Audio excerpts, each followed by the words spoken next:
Good evening, night owls, and welcome to Whisper Crowley, the place where stories linger long after the lights go out.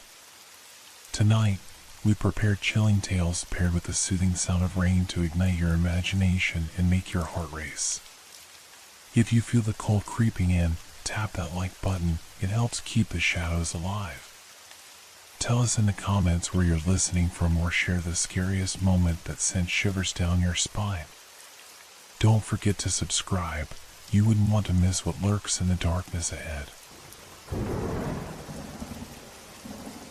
It began quietly, almost imperceptibly, like the faintest echo in a distant cave. The first night was nothing unusual. Just a dream. A strange one, yes, but I dismissed it as a product of my overactive imagination. I had dreamt of a woman I had never met, walking through a dark, empty house. The air was thick with dust, and the only sound was the creak of the floorboards beneath her feet. I could see everything, the rusted doorknobs, the peeling wallpaper, the eerie silence that seemed to scream in my ears. She was scared, but not of the house. It was something else. Something lurking in the shadows, just out of sight. I woke up, drenched in sweat, heart racing. But I didn't think much of it. Dreams are just dreams, I told myself. It was probably stress from work. The next night, the woman returned. Only this time, she wasn't alone. Another figure followed her, just as silent, just as cold. A man, tall, with dark eyes that seemed to pierce through me even in the dream. He never spoke, but I could feel his presence like a weight pressing against my chest. I woke up again, gasping for air, unsure of what to make of it. The dreams had become more vivid, more real. I could almost smell the dust, feel the chill of the air. I couldn't understand why I kept dreaming of these people. I didn't know them. I had never seen them before. But something in their eyes, something in their faces, struck a chord deep within me, as if I had known them my whole life. But that was impossible, right? The third night, the dreams became more intense. This time, it wasn't just the woman and the man. There were others. A child, playing in a park, laughing as if nothing in the world could hurt her. But behind her, a figure lurked, its face twisted in a grotesque grin. I tried to scream at her, to warn her, but my voice was trapped, swallowed by the growing darkness. Then, the figure turned toward me, its face now clearly visible. It was a man, with hollow eyes, blood-stained hands, and a smile that stretched unnaturally wide. He took a step forward, and in that moment, I knew something was terribly wrong. This wasn't a dream anymore. This was something else. I woke up, my heart thundering in my chest. It took me several minutes to steady my breathing, to convince myself that it was just another nightmare. Just a hallucination.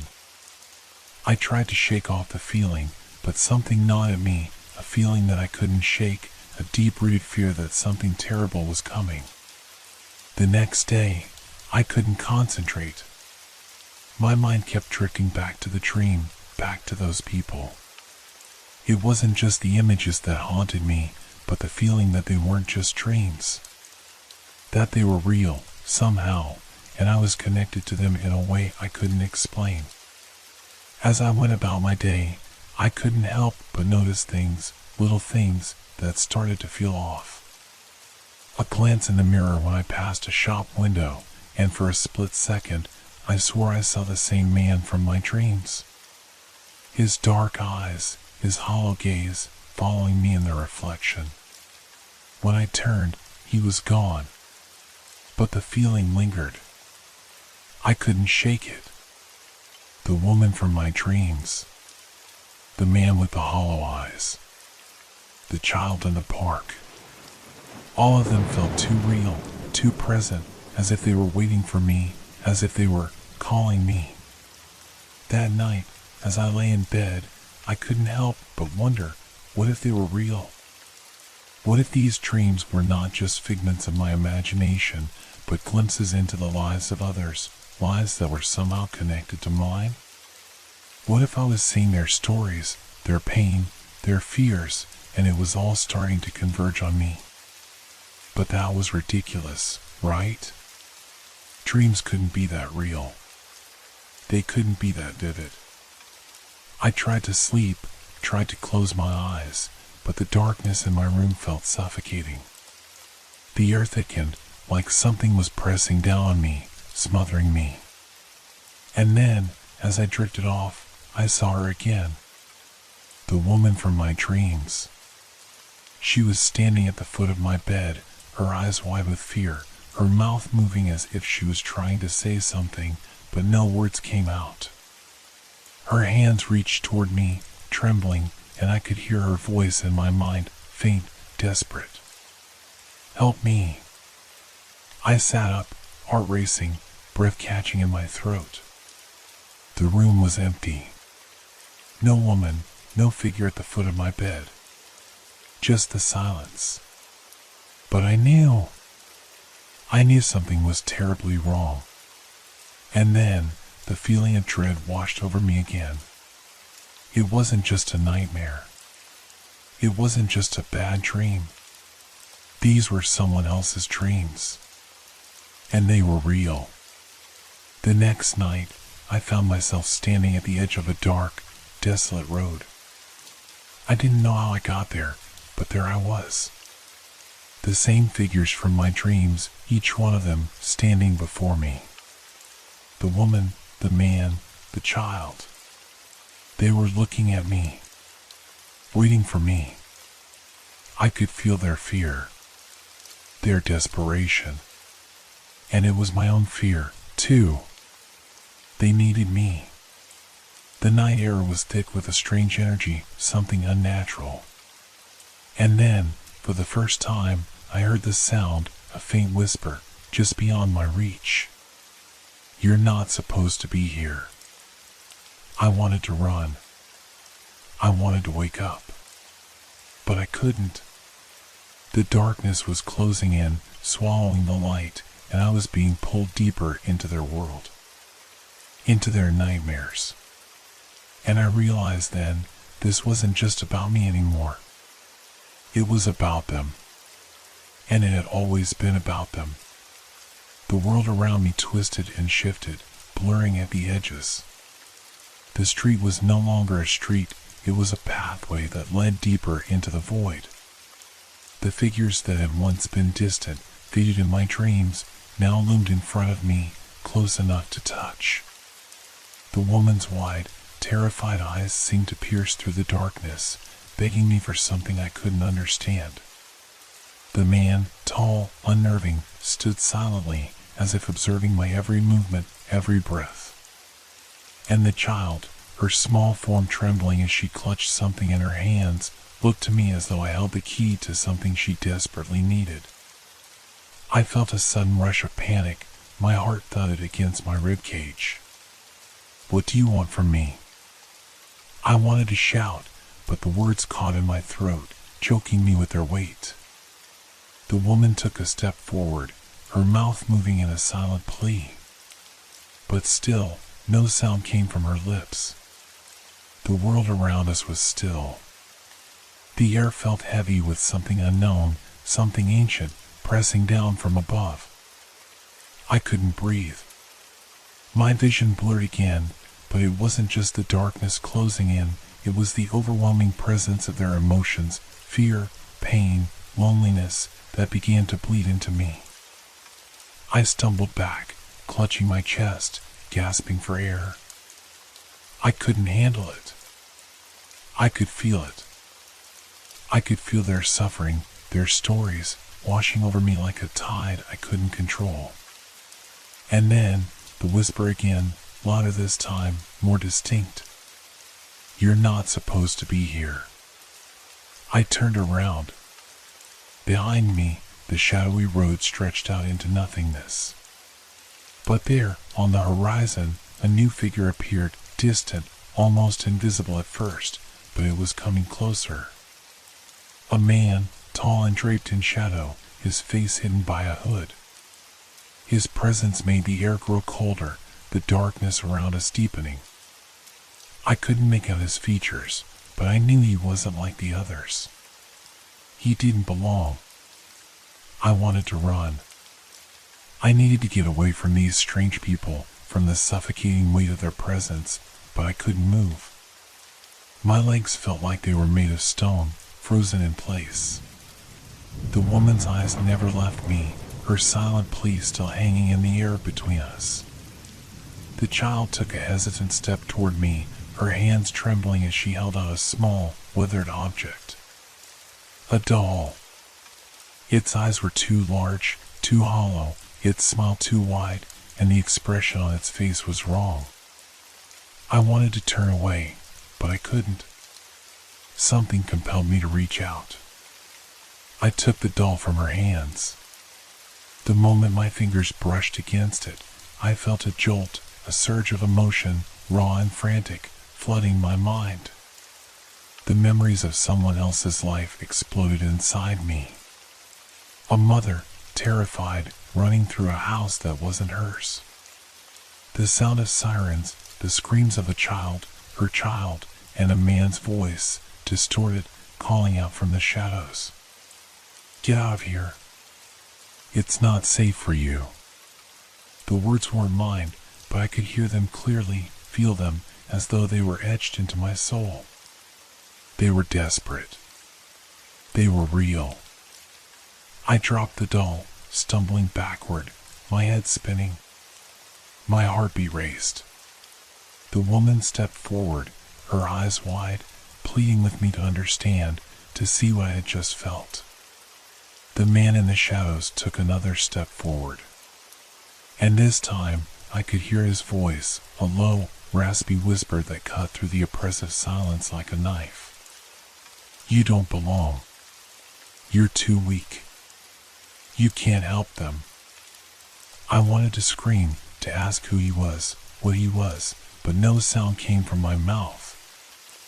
I was paralyzed, trapped in their world, lost between their pain and my own confusion.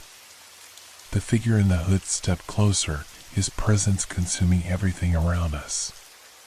The woman turned away from me, her movements slow and deliberate. She reached for the child's hand, and together they walked toward the dark figure, merging with the shadows. The man's cold eyes locked onto mine, a final warning. The child looked back one last time, her expression empty, her eyes void of emotion. The world around me twisted one last time before everything disappeared into blackness. I woke up, but I wasn't sure if I was awake. The cold sweat on my skin, the aching in my chest, the dizziness that wouldn't fade, it all felt too real. I looked around my room, trying to shake the feeling that they were still out there, waiting for me. I tried to tell myself it was just a dream. But the images, the emotions, the voices, they clung to me, seeping into my waking thoughts like poison. I could still feel them, the woman's desperation, the man's warning, the child's silent plea. But the worst part? I couldn't stop myself from thinking about them. I couldn't shake the feeling that they needed me. That somehow, I was tied to them. That somehow, their nightmares were becoming mine. I looked at the clock, 3 a.m. I had to get up, had to shake the feeling that I was losing my grip on reality. But even as I stood, the darkness seemed to press in on me, the shadows stretching across the room like fingers, reaching for me, pulling me back into their world. There was no escape. As I stumbled toward the door, I caught a glimpse of myself in the mirror. And for a split second, I saw something else in my reflection, something not quite human, something that had no place in this world. Something other. I froze. My breath caught in my throat. And then, from the corner of my eye, I saw her again. The woman from my dreams, standing just beyond the edge of the mirror. Her lips parted, and this time I heard her voice. "Help me." I turned away quickly, heart pounding, skin crawling. There was no way I could help her. I didn't even know who she was. But somehow, I knew. I had to. Somehow, I was meant to help her. And I was running out of time. I couldn't escape the feeling that I was being watched. The mirror had been a warning, but I didn't know what to do with it. The woman's face still haunted my thoughts, her voice echoing in the back of my mind. "Help me." The words twisted inside me, gnawing at my insides, a constant reminder that I wasn't alone in my own skin. I tried to shake it off. I tried to go back to sleep, to convince myself that it was just a nightmare, just a bad dream born from some deep-seated anxiety.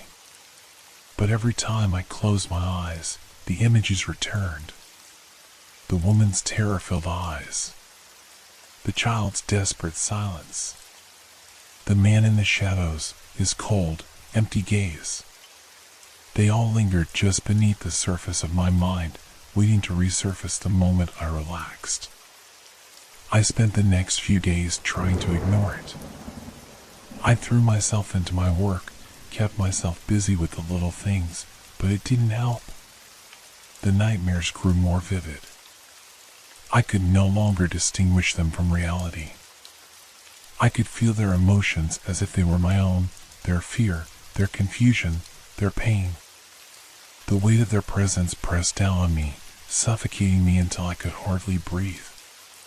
One night, after another restless sleep filled with distorted images, I woke with a start, gasping for air. My hands were trembling. I looked around, half expecting to see the woman or the child standing in my room, but there was nothing. Just the same familiar surroundings, the same empty space. I was shaking, my pulse racing. And then I heard it. A soft, almost imperceptible sound coming from the corner of the room. It was a whisper, faint but clear. I froze. My eyes darted toward the source of the sound, but nothing moved. "Help me." The voice wasn't just in my head anymore. It was real. I could hear it, feel it, as though the words were being breathed into my ear. I turned slowly, my gaze searching the empty room. The shadows seemed to stretch and shift, growing longer and darker as though they had a life of their own. I stumbled backward, my hand reaching for the light switch, but before I could move, something caught my eye, a figure standing at the far edge of the room. It was the woman. Her outline was faint, like a reflection in a fogged-up window.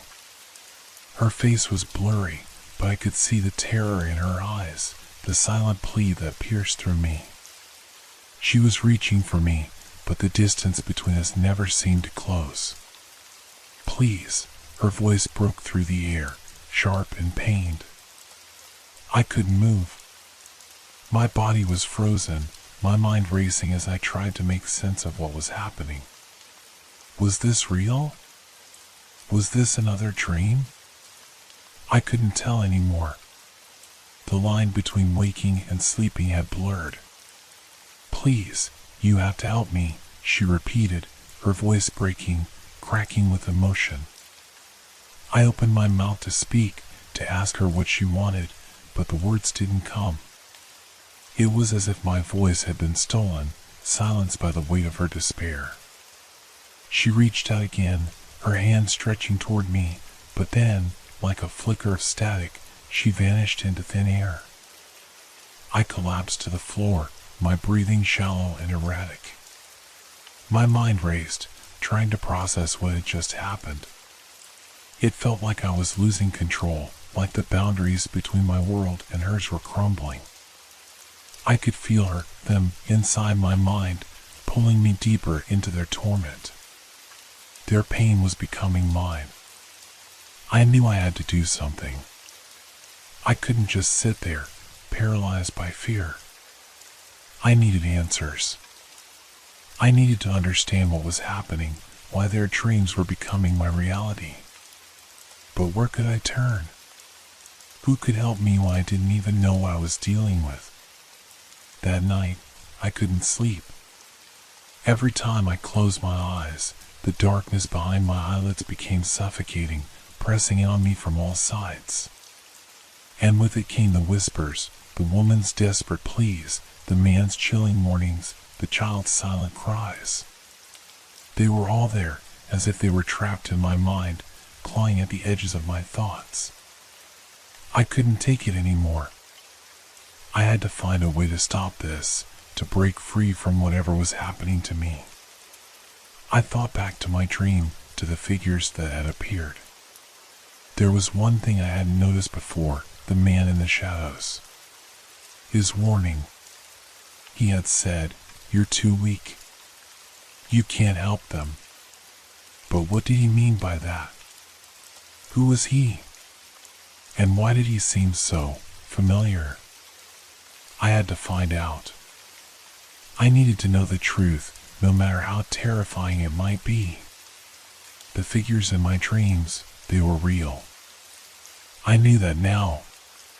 And I wasn't sure if I could stop them from haunting me, but I had to try. I left my apartment early the next morning. I had no destination, no clear plan, but something inside me urged me to move forward, to find answers. I walked for hours, aimlessly, lost in my thoughts. And then, as the sun began to set, I found myself standing in front of an old building. It was familiar, but I couldn't place it. There was a sign above the door, faded and peeling with age. Empathy Group. I didn't know why, but something inside me urged me to go inside. As I stepped through the door, a chill ran down my spine. I wasn't sure what I was looking for, but somehow, I felt that this place, this strange, forgotten place, held the answers I needed. The door creaked shut behind me, and for a moment, I stood in the dimly lit hallway, trying to shake off the unease that clung to me. The building was old, abandoned, or at least it seemed that way. Dust settled in the corners of the room, and the walls were covered in yellowing papers, scribbled with faded notes. It felt like a place where time itself had stalled, as though no one had stepped through these doors in years. I wasn't sure why I felt compelled to be there. Something inside me told me this place held the key to understanding what was happening to me, but at the same time, I couldn't shake the sense that I was walking into a trap. A trap I had willingly set for myself.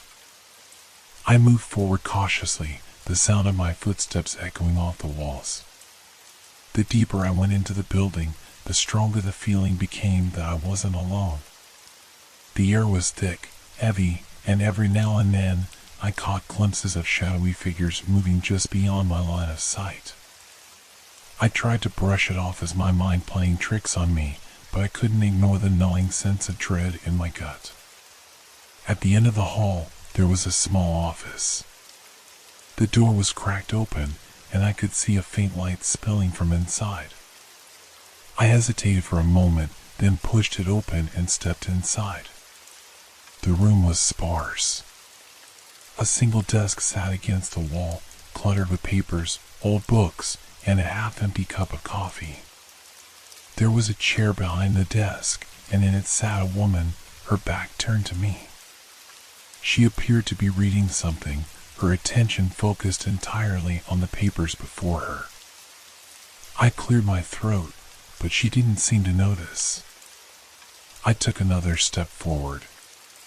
"Excuse me," I called out, my voice shaking slightly. The woman's head snapped up, and I froze. Her eyes, dark, almost black, were fixed on me, filled with a strange, knowing gaze. It was as though she had been expecting me. "You've come for answers, haven't you?" Her voice was low, calm, yet somehow unsettling. I nodded slowly, unsure of how to respond. I don't understand. What's happening to me? Why am I seeing these dreams? These people, they're real, aren't they? The woman studied me for a long moment, then sighed softly. Yes, they're real. And so are you. Or at least, you're a part of this. I took a step back, my heart racing. A part of what? What are you talking about? She stood up and gestured for me to sit in the chair across from her. Sit down, and I'll explain. But you won't like what I have to say. I didn't know why, but I felt compelled to do as she asked.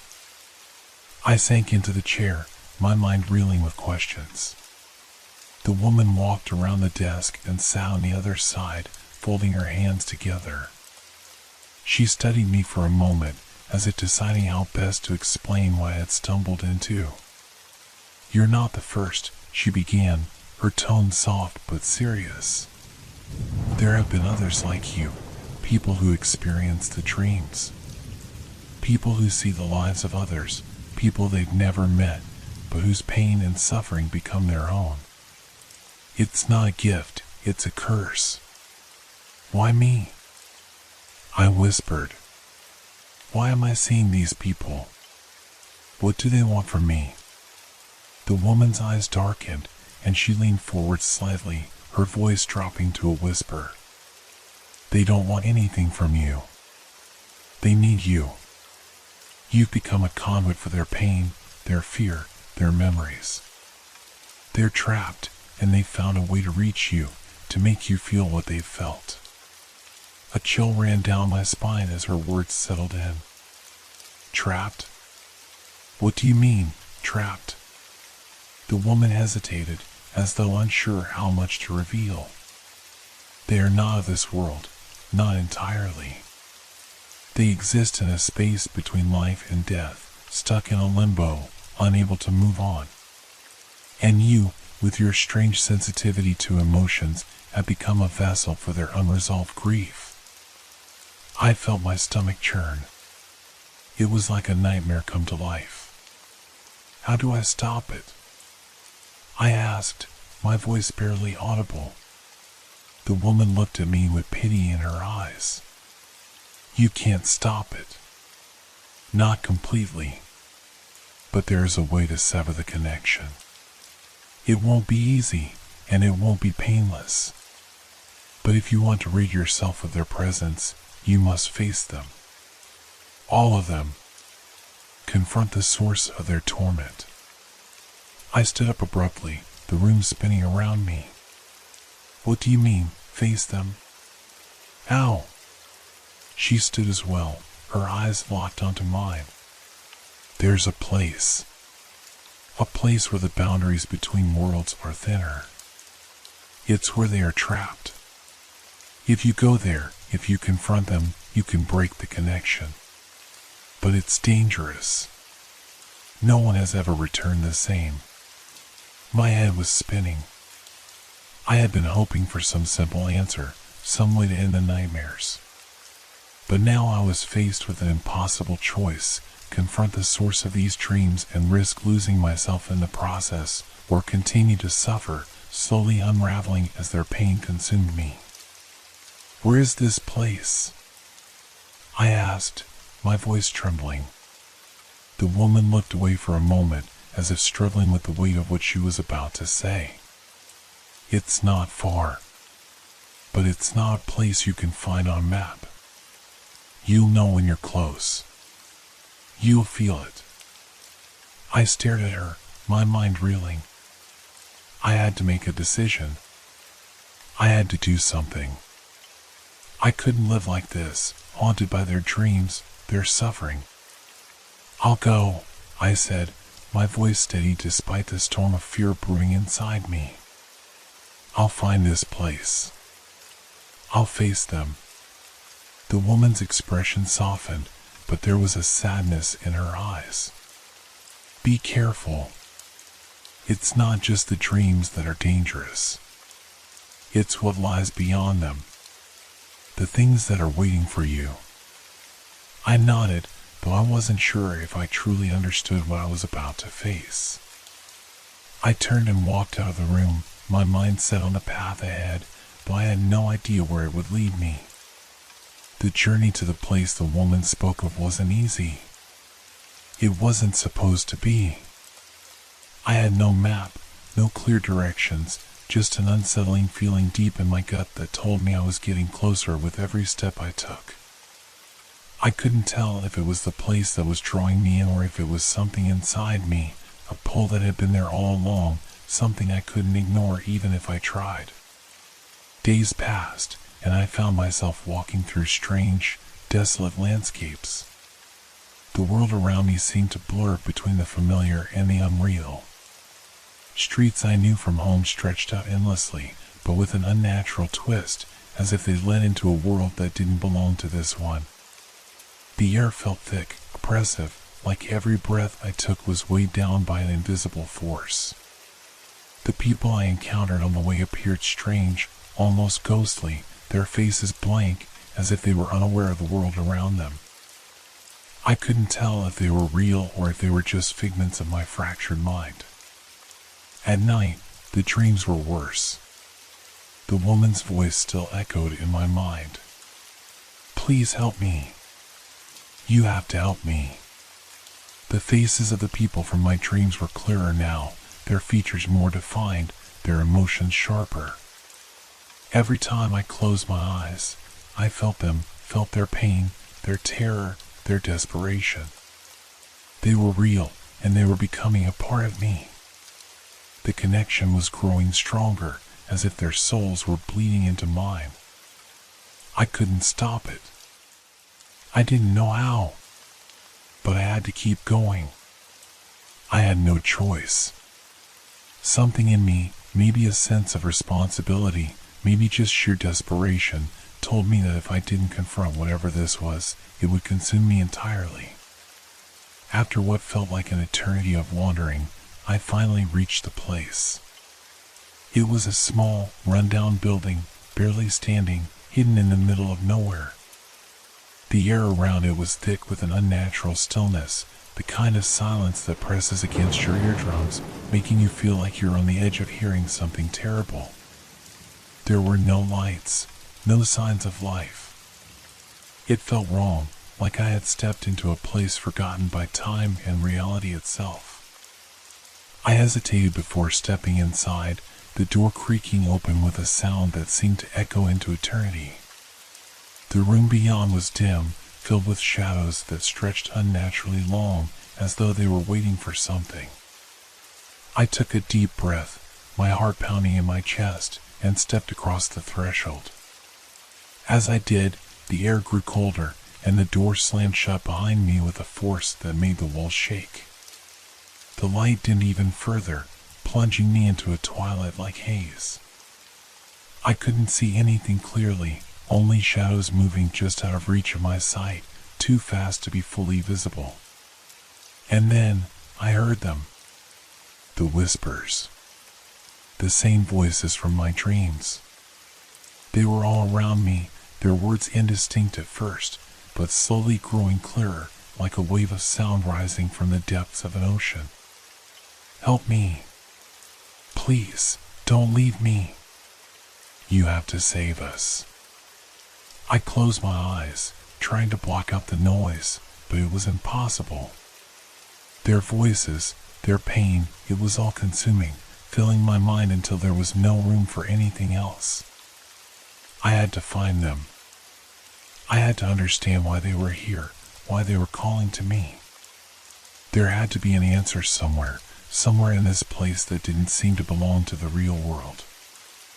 I stumbled forward, my hands brushing against the cold, rough walls, trying to make sense of the space. I didn't know how long I walked. Minutes? Hours? Time had no meaning here. Suddenly, I froze. I felt a presence. Not just a voice, but someone standing in front of me. I could sense it, like a weight pressing on the air around me. It was closer now, close enough to feel the cold breath on the back of my neck. Without warning, a figure appeared in front of me, its shape barely visible against the dark backdrop. A man, tall, his features hidden in shadow, but I could sense his eyes, watching me. "You're too weak," the man's voice rasped, his words hanging in the air like smoke. "You cannot save them. You cannot even save yourself." I stepped back, fear rising in my chest, but the man's presence held me in place. "Who are you?" I gasped, my voice trembling. "What do you want from me?" He didn't respond directly, his form flickering in and out like static. Then, in the blink of an eye, the shadowy figure morphed into a new form, the woman, her face twisted in agony. "Help me," she cried, her voice a strangled whisper, almost unrecognizable from before. "Please, help me." I felt the surge of emotion, of despair, flooding my chest. I could feel her pain, her fear, so vividly, it was as if it were my own. I couldn't breathe. I couldn't move. The weight of her suffering pressed down on me, suffocating me, drowning me in the sheer force of her anguish. And then, I understood. This wasn't just about dreams. It wasn't just about me. These people, the woman, the man, the child, had been trapped here, in this place, for far longer than I could comprehend. Their suffering, their torment, had been feeding off me, pulling me deeper into their world. I was a vessel, nothing more. They needed me to feel what they had felt, to experience their pain so that they could escape. I looked around, my vision blurring, and saw the faces of others, dozens of them, all trapped in the shadows, all reaching out for me. Their cries filled the air, blending together in a cacophony of desperate pleas. The woman's voice was the loudest, the most urgent. "You have to help us. You have to set us free." But I knew now. I knew the truth I hadn't wanted to face. I was not their savior.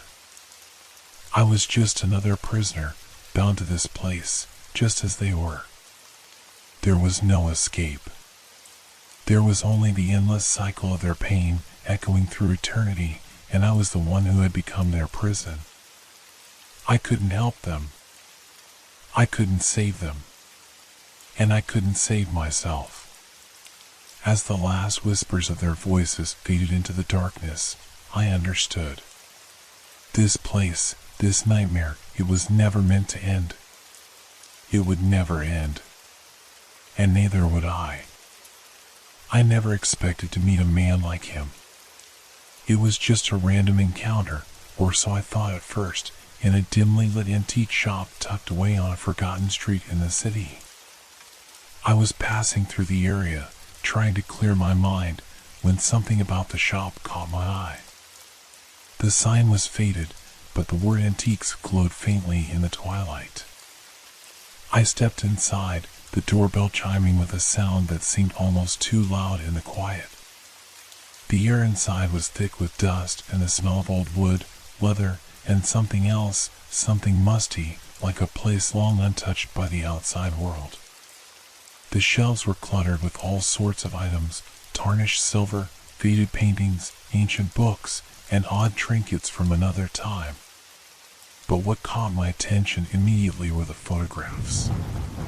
They were framed and hanging on the walls, scattered across the room like forgotten memories.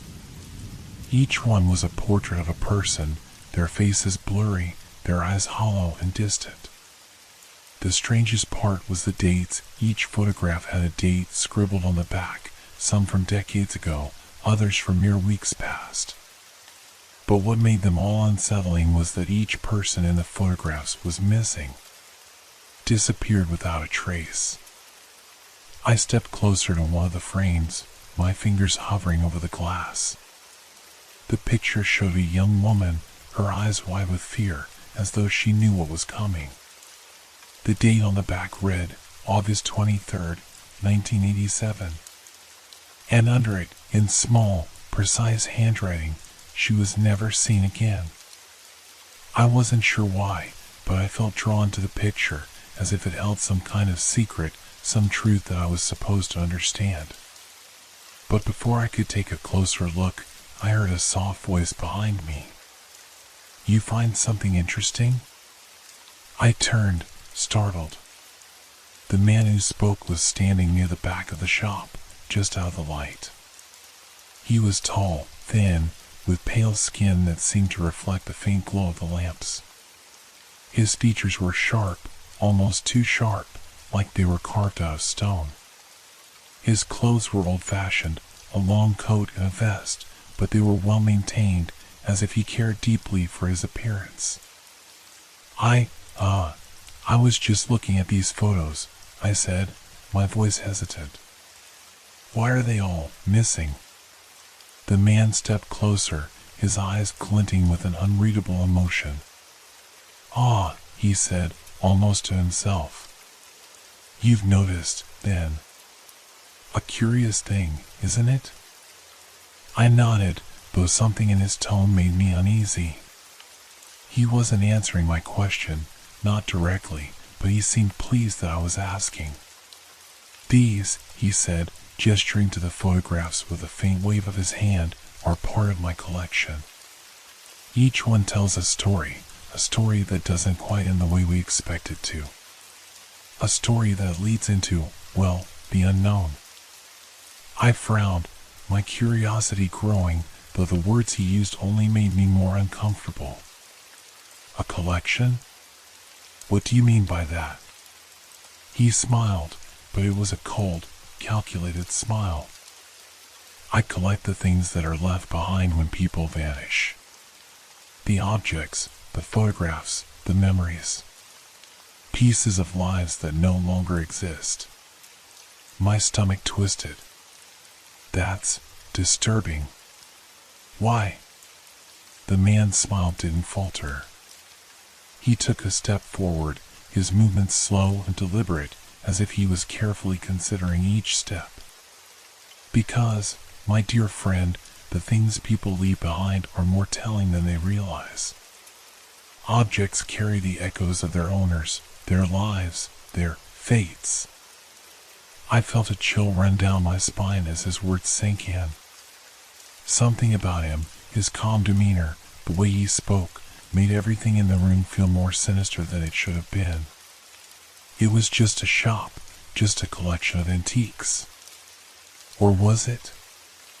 The man seemed to sense my unease.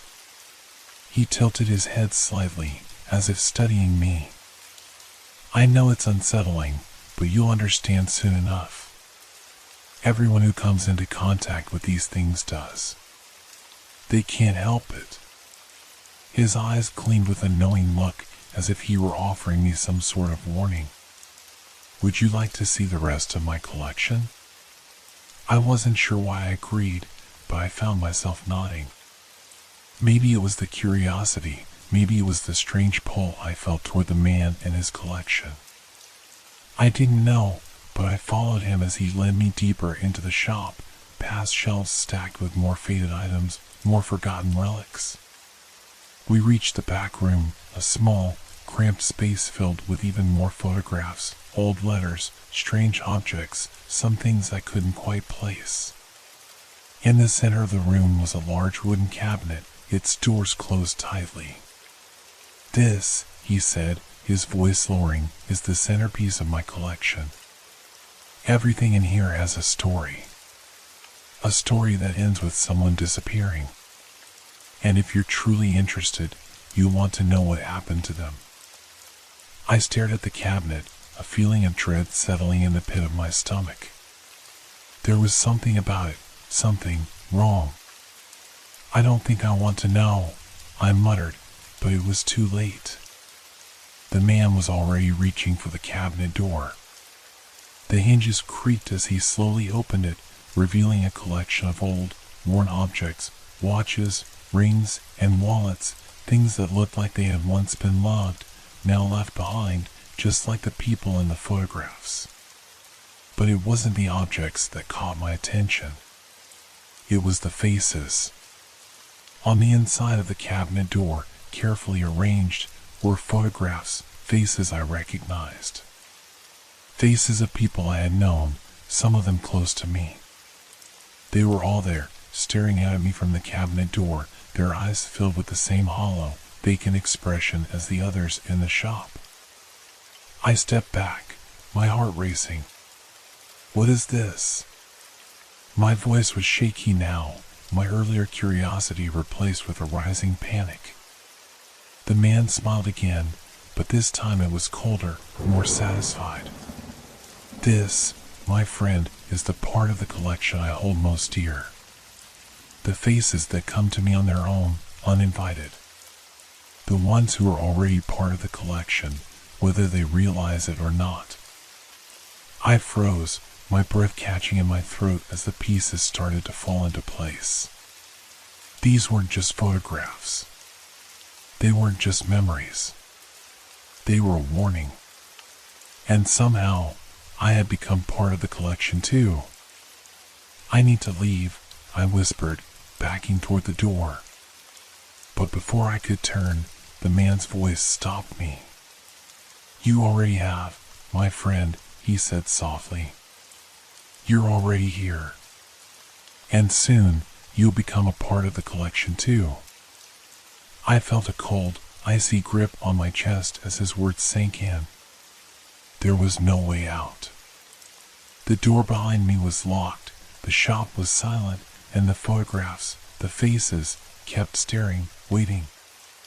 And as the room seemed to close in on me, I realized with a sickening certainty that I had become a part of something far worse than I had ever imagined. And now, I was part of the collection too. I wasn't sure how long I stood there, frozen in place, staring at the faces in the cabinet. It felt like time had slowed down, stretching each second into eternity.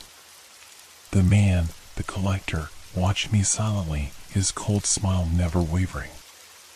His presence felt like a weight, pressing down on my chest, suffocating the air around me. My mind raced. The people in those photographs. I knew them. Friends, family members, acquaintances. Faces that should have been long gone. Faces that had disappeared, never to be seen again. But now, here they were, neatly arranged inside a wooden cabinet, staring back at me with that same hollow gaze. Their absence was no longer just a memory. It was a reality. Why? I managed to croak, my throat dry. Why are you doing this? The collector tilted his head, his eyes narrowing as he stepped closer to me. Why? Because they are the missing pieces. People come and go, their lives forgotten, their disappearances unexplained. But the things they leave behind, their belongings, their faces, their souls, they tell a story that needs to be remembered. I collect them, preserve them. I keep them alive in a way that the world has forgotten. I could feel the bile rise in my throat. It wasn't just a collection. It was a twisted obsession, a grotesque catalog of loss. Each item, each photograph, was a testament to someone's disappearance. But there was more. I felt it. The way the collector spoke, the way his eyes glinted with satisfaction, as though he were a gatekeeper to some dark truth. He didn't just collect things, he collected fates. You take them? I asked, my voice trembling. What happens to them? The collector chuckled softly, the sound sending a shiver down my spine. Take them? No. I simply wait for them. They come to me, whether they realize it or not. Sometimes they're drawn here. They become a part of the collection willingly. Other times they're guided. The faces, the items, the memories, they all find their way here eventually. It's inevitable. I couldn't breathe. I wanted to run, to get out of that shop, but my feet felt like they were glued to the floor. The walls seemed to close in, the dim light flickering as if it were alive, watching me. And the faces, they were watching too. They seemed to shift ever so slightly, as if the photographs were not just frozen moments in time, but something more. Something alive. Please, I whispered, my heart pounding in my chest. Let me go. The collector's expression softened, but only slightly. You misunderstand, he said, his voice almost gentle. You're already gone. You're part of the collection now. Just like them. The words hit me like a punch to the gut. I stumbled backward, my breath coming in ragged gasps. Part of the collection. No. That wasn't possible. I hadn't disappeared. I was right here. But as I looked around, the shop seemed different. More oppressive. The air felt thicker, heavier. The photographs seemed to stretch, their faces growing more distorted, more real. I felt a pull, a tugging sensation at the edges of my consciousness, as if something were reaching out from the photos, from the very walls themselves, calling me to join them. My vision blurred for a moment, and I heard it, a soft whisper, like a distant murmur in the back of my mind. A name. It was my name. My head snapped around, and I saw a new photograph, tucked away in the corner of the cabinet, just beneath the others. It was a photograph of me. A picture I didn't recognize, one I was sure had never been taken. My face was pale, my eyes wide with terror. I was standing in front of the shop, in the same place where I had entered, but the expression on my face, it was as though I had seen something I couldn't unsee. I reached out toward the photograph, trembling. This isn't possible. The collector stepped behind me, his voice barely a whisper. The collection has a way of pulling you in, my friend. Once you see the truth, once you become part of it, there's no going back. It doesn't matter if you recognize yourself. You're already here, already lost. I felt my chest tighten, my breath catching in my throat. Lost. The word echoed in my mind, a grim warning. The collector wasn't just a man with a fascination for the missing. He was something more, something ancient, something that fed on the void left behind when people vanished. He didn't just collect objects. He collected souls.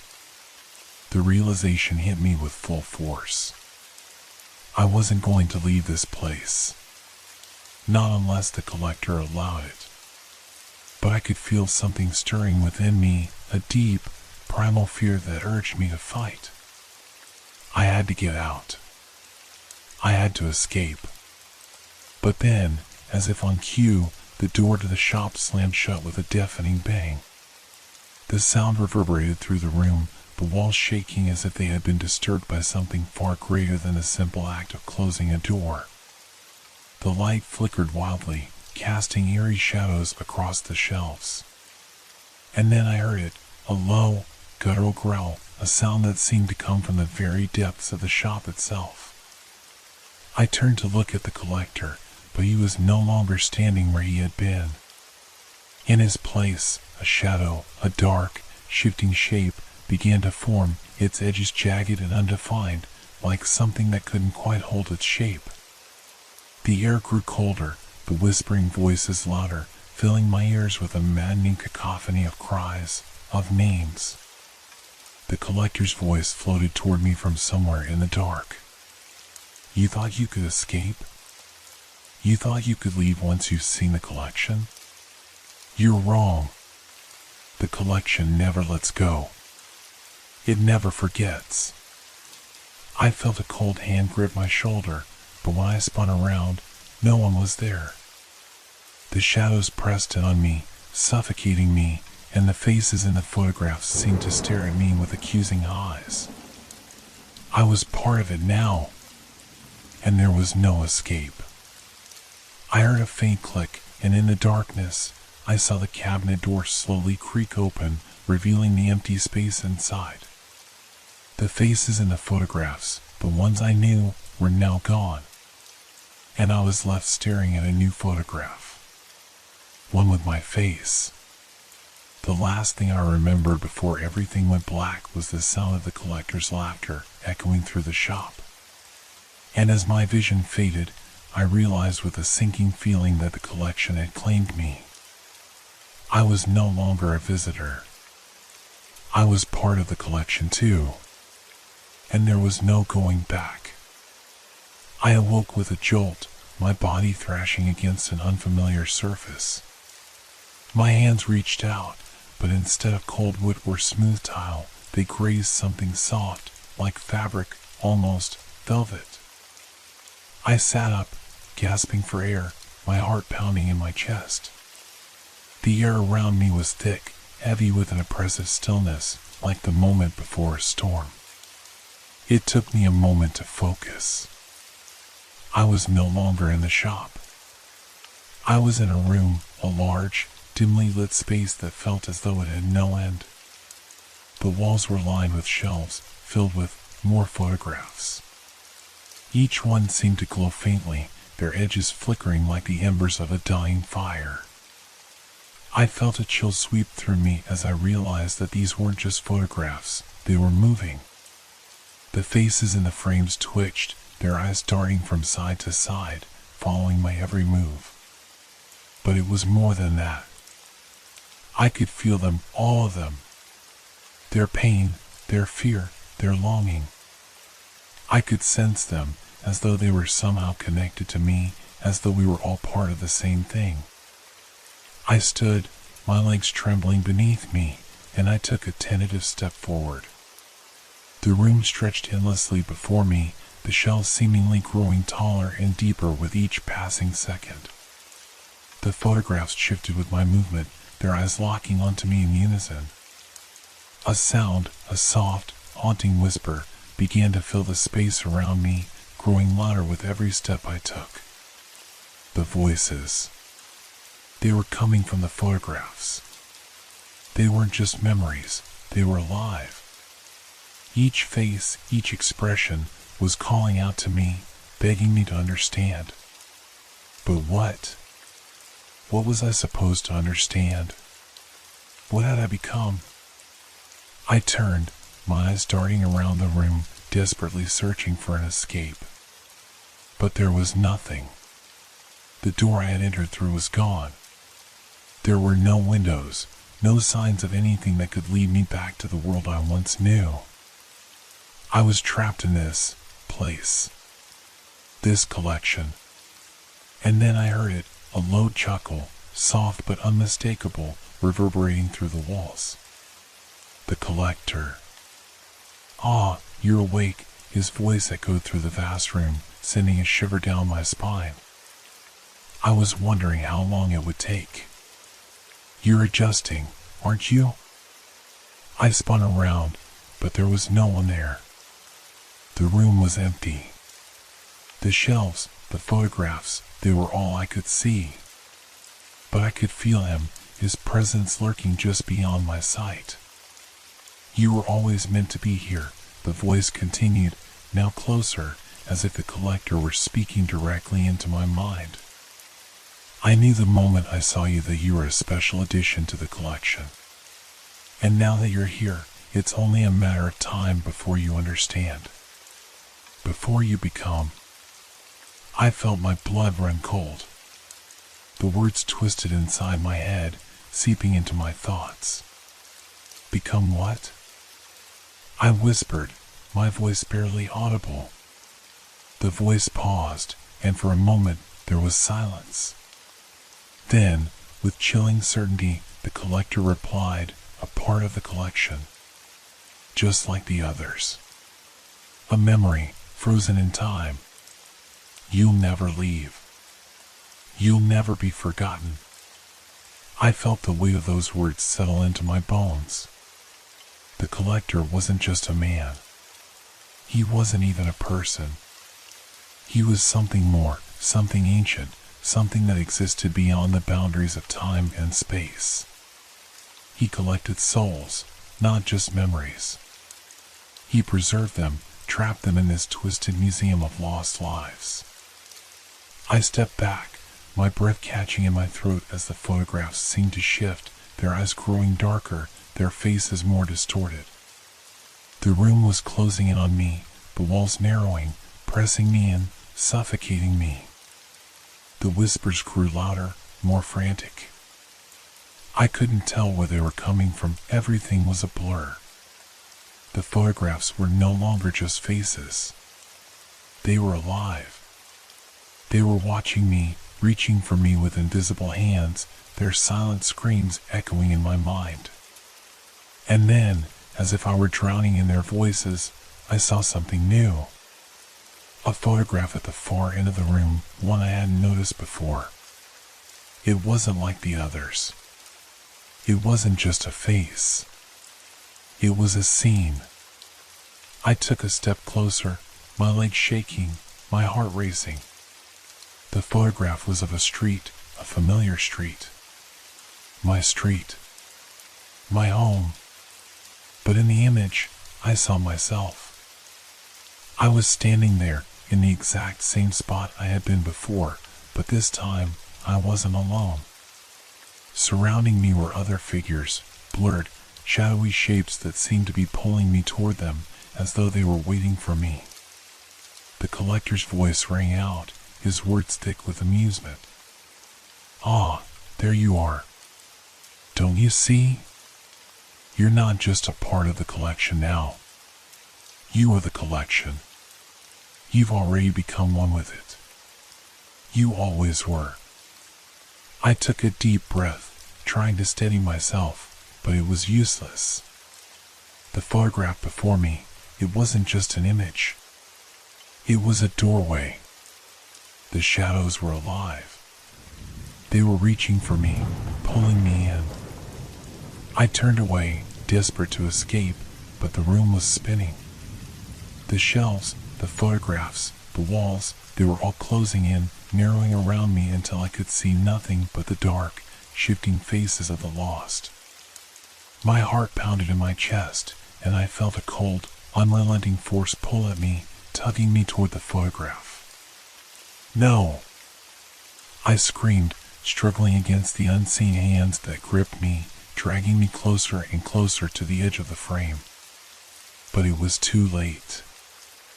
I was already inside. The photograph swallowed me whole, and the last thing I saw before everything went black was the collector's smile, wide and cruel, as he stepped into the picture with me. And I realized, with a sickening certainty, that I had become just another face in the collection. Just another lost soul, trapped forever in the dark corners of the collector's twisted world. And there would be no escape. Not for me. Not for anyone. I woke up with a start, my body jolting upright as I gasped for air, my chest heaving as if I had just been running for my life. My hands clutched at the cold, hard surface beneath me, but it wasn't the velvet I had felt earlier. This was something else. Stone, perhaps? Or something older. The air around me was damp, thick with the scent of decay and time long forgotten. The room was dark. Too dark. I blinked several times, trying to adjust my eyes, but it was like the darkness itself was alive, wrapping itself around me, holding me in place. I could feel the weight of it, pressing down on me, suffocating me. It felt as though I was trapped in some ancient place, somewhere far from the world I had once known. I tried to stand, but my legs were shaky. I could barely move. Something felt wrong, as though I had become a part of the very darkness surrounding me, as though the space itself had claimed me as one of its own. The whispers started again. Faint at first, like the murmurs of a distant crowd, but they quickly grew louder. They were not the voices I had heard before. No, these were different. These were closer. I could feel them brushing against my skin like invisible fingers, tracing their way across my face, my neck, my arms. I closed my eyes, trying to block them out, but the whispers only intensified, now forming words. They were calling my name. Over and over. My name echoed through the darkness, pulling me in, dragging me deeper into the nightmare that had become my reality. And then I heard it, something different. A soft, almost imperceptible sound, like the scrape of metal against stone. Slowly, I turned my head, my heart racing in my chest. The sound was coming from somewhere in the room, just beyond my reach, just out of sight. Something was moving. Something was watching me. My breath hitched as I finally saw it, a shadow in the distance, a figure emerging from the darkness. It was tall, impossibly tall, and its shape seemed to shift with every passing second, like it couldn't quite decide what it was. It was wrong. Its edges flickered in and out of existence, and its form seemed to bend, stretching unnaturally before my eyes. I tried to scream, but my voice wouldn't come. My throat was dry, parched, as though it hadn't been used in years. I could feel the presence drawing closer, feel the weight of its gaze pressing down on me. The figure stepped forward, its movement slow, deliberate. And as it did, the darkness seemed to shift around it, like the very air was bending to its will. The whispers grew louder, more frantic, until they were all I could hear. And in the center of the noise, I could make out the sound of a single, steady heartbeat. My heartbeat. It was as though the figure was feeding off of my fear, drawing power from the very terror that coursed through my veins. It was then that I realized it wasn't just a shadow. It wasn't just a thing. It was a part of the collection. One of the faces, one of the lost souls that had been trapped in this place, just like me. I wanted to run. I wanted to escape. But I couldn't move. My body felt like it was made of stone, frozen in place. The shadow moved closer, and as it did, I saw something in its eyes, emptiness. Hollow, black eyes that seemed to stare through me, as though I wasn't even there. And then it spoke. "You belong here now," it said, its voice low and guttural, like the sound of 1,000 whispers colliding. "We all belong here." I couldn't respond. I couldn't even think. The words hung in the air, swirling around me like a storm, and I could feel the weight of them sinking into my soul. I wasn't just a visitor. I wasn't just someone who had stumbled into this place by accident. No. I was a part of it. A part of the collection. The shadow reached out, its hand, if it could even be called a hand, gripping my wrist with inhuman strength. I gasped as the coldness of its touch seeped into my skin, freezing me to the core. It was like being touched by death itself, like the very essence of the void had wrapped around me, pulling me into its cold embrace. And then, just as quickly as it had appeared, the shadow withdrew, vanishing back into the darkness from which it came. I was left standing there, trembling, my mind reeling from the experience. But the whispers didn't stop. They never stopped. They were everywhere now, all around me, filling the space, curling into my ears, gnawing at my sanity. And the faces, the photographs, the souls, they were watching me, waiting. I looked around again, my mind spinning, trying to make sense of it all. And that's when I saw it. The photograph. It was hanging on the far wall, framed and lit by an eerie, flickering light. My heart skipped a beat as I recognized the face staring back at me. It was mine. The photograph of me, standing in the shop, looking confused and afraid. But in this photo, I was no longer alone. In the background, I could see the shadow, its form blurred, like it had been caught in the moment before it disappeared. I staggered toward the photo, my hands trembling as I reached out to touch the frame. The cold metal burned against my skin, and I felt the air around me shift, the darkness pressing in on me once again. "It's too late," the voice of the collector echoed through the room, his voice now distorted, stretched by the distance. "You're already a part of it. The collection never lets go. It never forgets." The photograph flickered, the image of me shifting slightly, as though it was alive. I felt my heart race as I stared into the face in the frame, my own face, but now it looked different. It was twisted, distorted, as though it had been stretched and pulled by some invisible force. And the eyes, they weren't mine anymore. They were dark, empty, like the eyes of the shadow. I stumbled backward, my mind spiraling, but there was nowhere to go.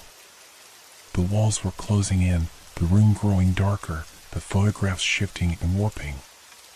The collector's voice, now clearer, more present, seemed to wrap around me, his words filling every corner of the room. "Don't you see? You were always meant to be here. You were always meant to belong." And in that moment, I realized with horrifying clarity that I had become one of them. One of the lost souls trapped forever in the collection. My name, my face, my soul, frozen in time, a part of the endless, twisting museum of the forgotten. And I understood the true horror of the collector's work. It wasn't just about collecting things. It was about claiming lives, stealing moments, trapping souls. And now, I was a part of it. Forever. The last thing I remembered before everything went dark was the soft, haunting laughter of the collector echoing through the room, filling the space with a chilling finality. And then, nothing. The collection had claimed me, and I would never escape. I don't know how long I was there. Time lost its meaning the moment I stepped into that place. The darkness had swallowed me whole, and now it had become my world. I've tried to focus, to remember the person I was before all this happened, but the more I try, the more distant those memories feel. They slip away like water through my fingers, impossible to hold on to. The faces of the lost souls, the photographs, they are all I see now. The room, the collection, has become my entire existence. The whispers are louder now, constant. They never stop. At first, it was just a murmur, like the wind brushing through the leaves. But now, it's a cacophony, voices blending together in a maddening swirl. They're all calling to me, each one begging for something I can't quite understand. The faces. I can't escape them. They're in every photograph, every shadow. I've tried to look away, but there's nowhere to turn. They are the collection. And now, so am I. I've learned their names, their stories. Some of them speak to me directly, through the walls, through the very fabric of the place. They tell me about their lives, how they were taken, how they were forgotten, how the collector came for them, how he kept them, preserved them like fragile relics, bound to the walls of his twisted museum. Some of the voices are filled with rage, others with despair, but all of them are trapped, just like me. They don't leave. We don't leave. And then I saw her. At first, I thought it was just another photograph. But as I got closer, I realized it was different. This one wasn't a face, wasn't a person from the collection. No, this was someone I knew, someone I hadn't seen in years. My sister. I stood frozen, my heart pounding in my chest as I stared at her image. She was smiling, her eyes bright and full of life, just as I remembered her from before everything changed. But there was something off about her smile, something unsettling. She wasn't here. She wasn't supposed to be in this place. I reached out, my fingers trembling as I touched the frame. The moment my skin made contact with the glass, I felt a sharp, cold pain shoot through my hand. I yanked it back, gasping, my eyes widening in horror. The photograph had shifted. The smile, once innocent, had twisted into something dark and unnatural. Her eyes, those familiar, warm eyes, had gone cold, empty, like the others in the collection. And then, slowly, she moved. Her image in the photograph shifted, her face contorting as if she was struggling against the confines of the frame. She opened her mouth, but no sound came out. Only the same haunting, hollow silence. I backed away, my breath catching in my throat. This couldn't be real. This was impossible. My sister, she was in this place, trapped like the others. And somehow, I knew, without a doubt, that she was calling for help. She was asking me to save her. But how could I? I was trapped here too. There was no escape. A voice, a familiar voice, echoed through the room, and I felt the air shift, heavy with dread. The collector. You see, he said, his voice like a serpent, slithering through the dark. You're not alone. You're all together here. The collection, it grows with every soul, every face, every memory. They're all part of it now. Even her. I turned, my eyes wide with panic, but there was nothing. Nothing but the photographs, the dark corners of the room, and the oppressive silence. The collector's voice was all around me, and I could feel him, watching me, waiting for something. He wasn't here, but he didn't need to be. He was always here. The photograph of my sister was now shaking violently, the image blurring, her face distorting as though she was reaching out, trying to escape. Her hands pressed against the glass, and for a moment, I swore I saw her eyes, really saw her eyes, lock onto mine. A silent scream. I could feel it. The terror. The hopelessness. The same feeling I had when I first entered this place. The same feeling I had come to know all too well. I reached out again, my hand trembling, desperate to save her. I had to save her. But as my hand neared the frame, something changed. The photograph began to shift, warping in ways I couldn't comprehend. The edges curled, the glass splintered, and before I could stop myself, my hand pressed through the broken frame, tearing at the fragile, crackling image of her. I gasped as I felt the cold rush of air, the sensation of something pulling me forward. The walls of the room stretched and twisted, bending around me, and I felt my body being drawn into the photograph, into the darkness that had claimed so many before me. No, I cried, my voice strangled, as I fought against the pull. No, I won't be like them. But it was too late. The darkness swallowed me whole, pulling me through the frame, and I could feel my body dissolving, fading into the cold emptiness of the collection. The last thing I saw was my sister's face, twisted, cold, empty. And then, nothing. I woke up. But it wasn't the same. It couldn't be. I was surrounded by photographs. The faces, the souls, they were all there, alive in their frames. But there was one difference. My face. I saw it in the distance, the photograph hanging on the far wall. My eyes stared back at me, empty, cold, as if they were already forgotten. The room, the collection, everything had shifted. And I understood, finally, what the collector meant. I had become the collection.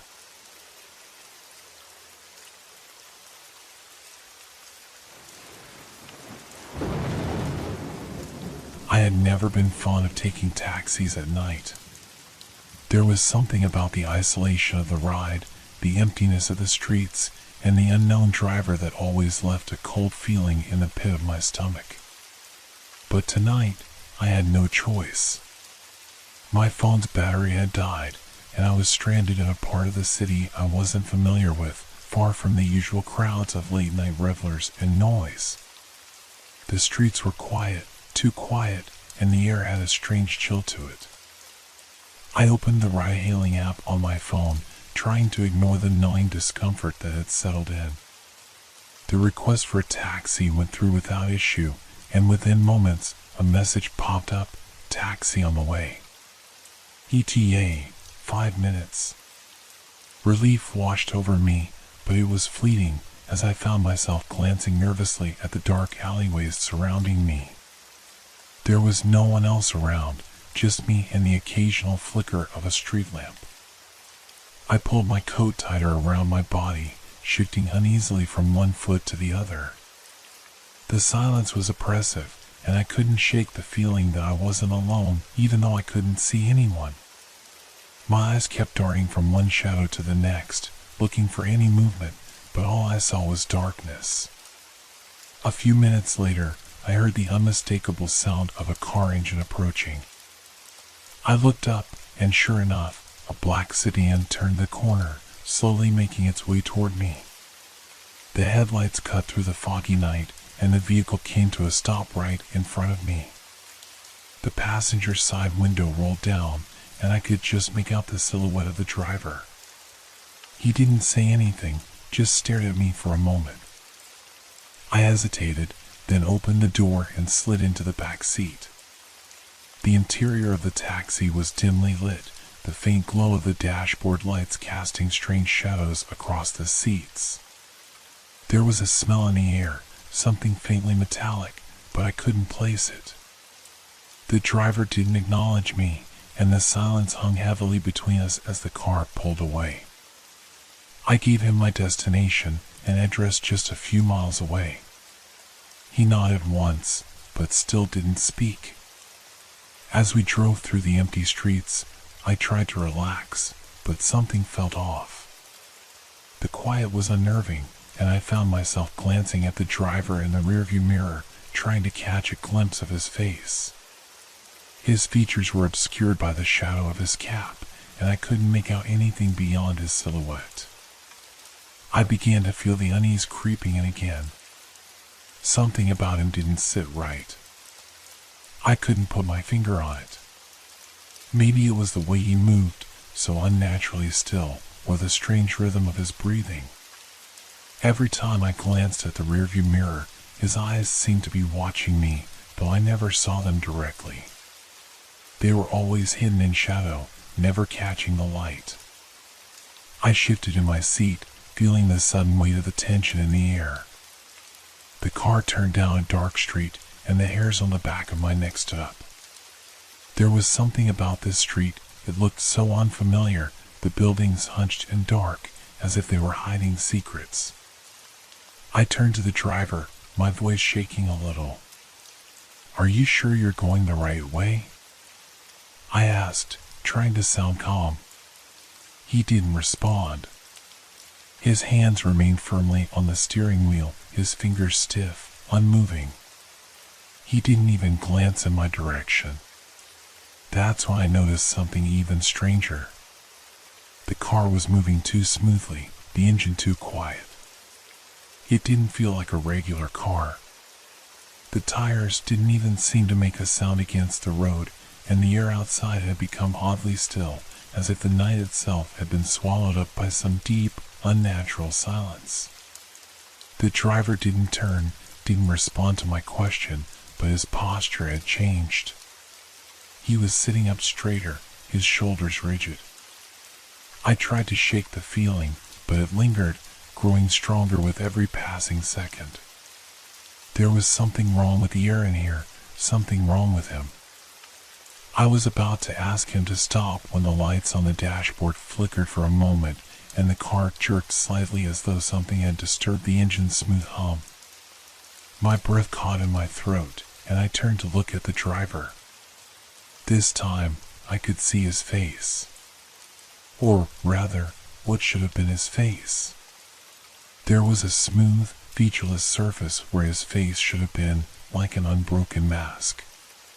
His eyes, if they could even be called eyes, were just dark holes, empty and endless. They seemed to stare right through me. My heart raced, and before I could react, the car sped up. The streetlights outside blurred into streaks of light as the vehicle picked up speed faster than seemed possible. My hands clenched the seat, my body rigid with terror. The temperature inside the car dropped drastically, and I could see my breath fogging in front of me. "Where are you taking me?" I whispered, my voice barely audible over the roar of the engine.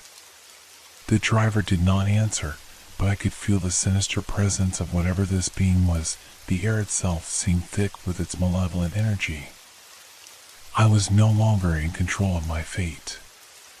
The car tore through the night, faster now, with the world outside blurring into an indistinguishable mess of dark shapes and faint lights. I could hear the faint hum of the engine, but it wasn't right. It was almost mechanical, more like the sound of gears grinding than a normal car engine. I glanced at the rearview mirror again, and the driver's mask-like face stared back at me, more unsettling now than ever before. There was something so unnatural about his stillness. No movement. No expression. No sign of life. The longer I stared, the more my mind reeled, trying to make sense of it. I could feel the terror growing inside me, suffocating me. My heart raced, my breath shallow and quick. I couldn't think straight. "What is this?" I whispered to myself, not sure if I was speaking to the driver or to the car, or maybe to whatever force was behind all of this. There was no answer, of course.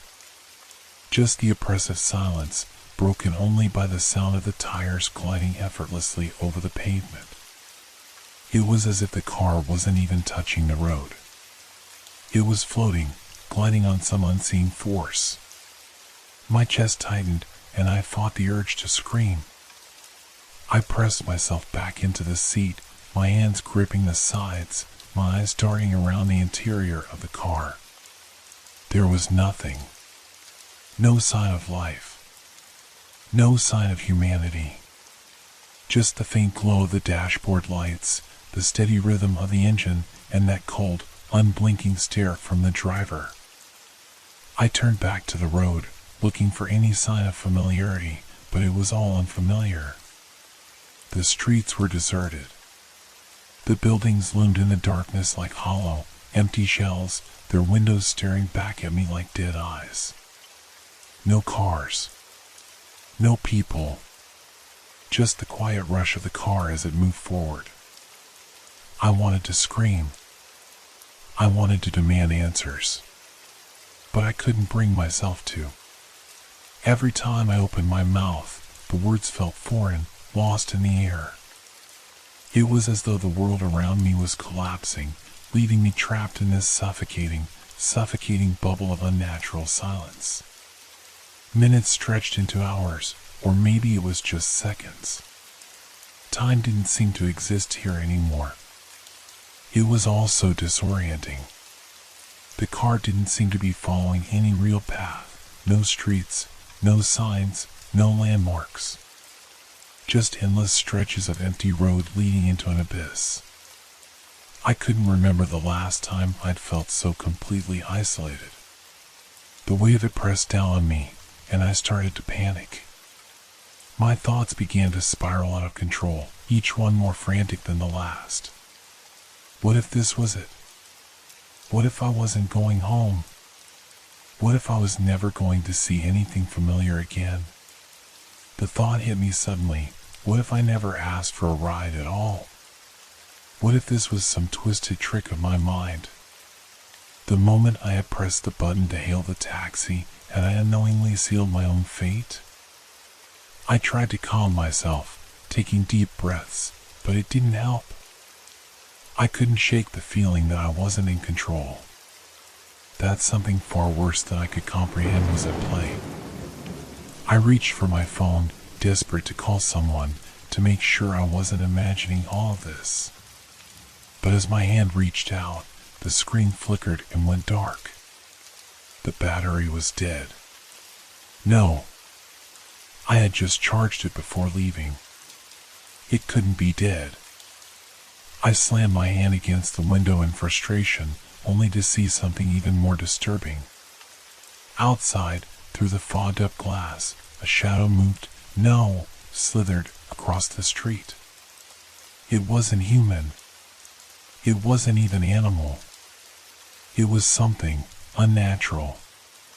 It slid like liquid across the road, its form indistinct, blending with the darkness. I stared at it, paralyzed by the sight.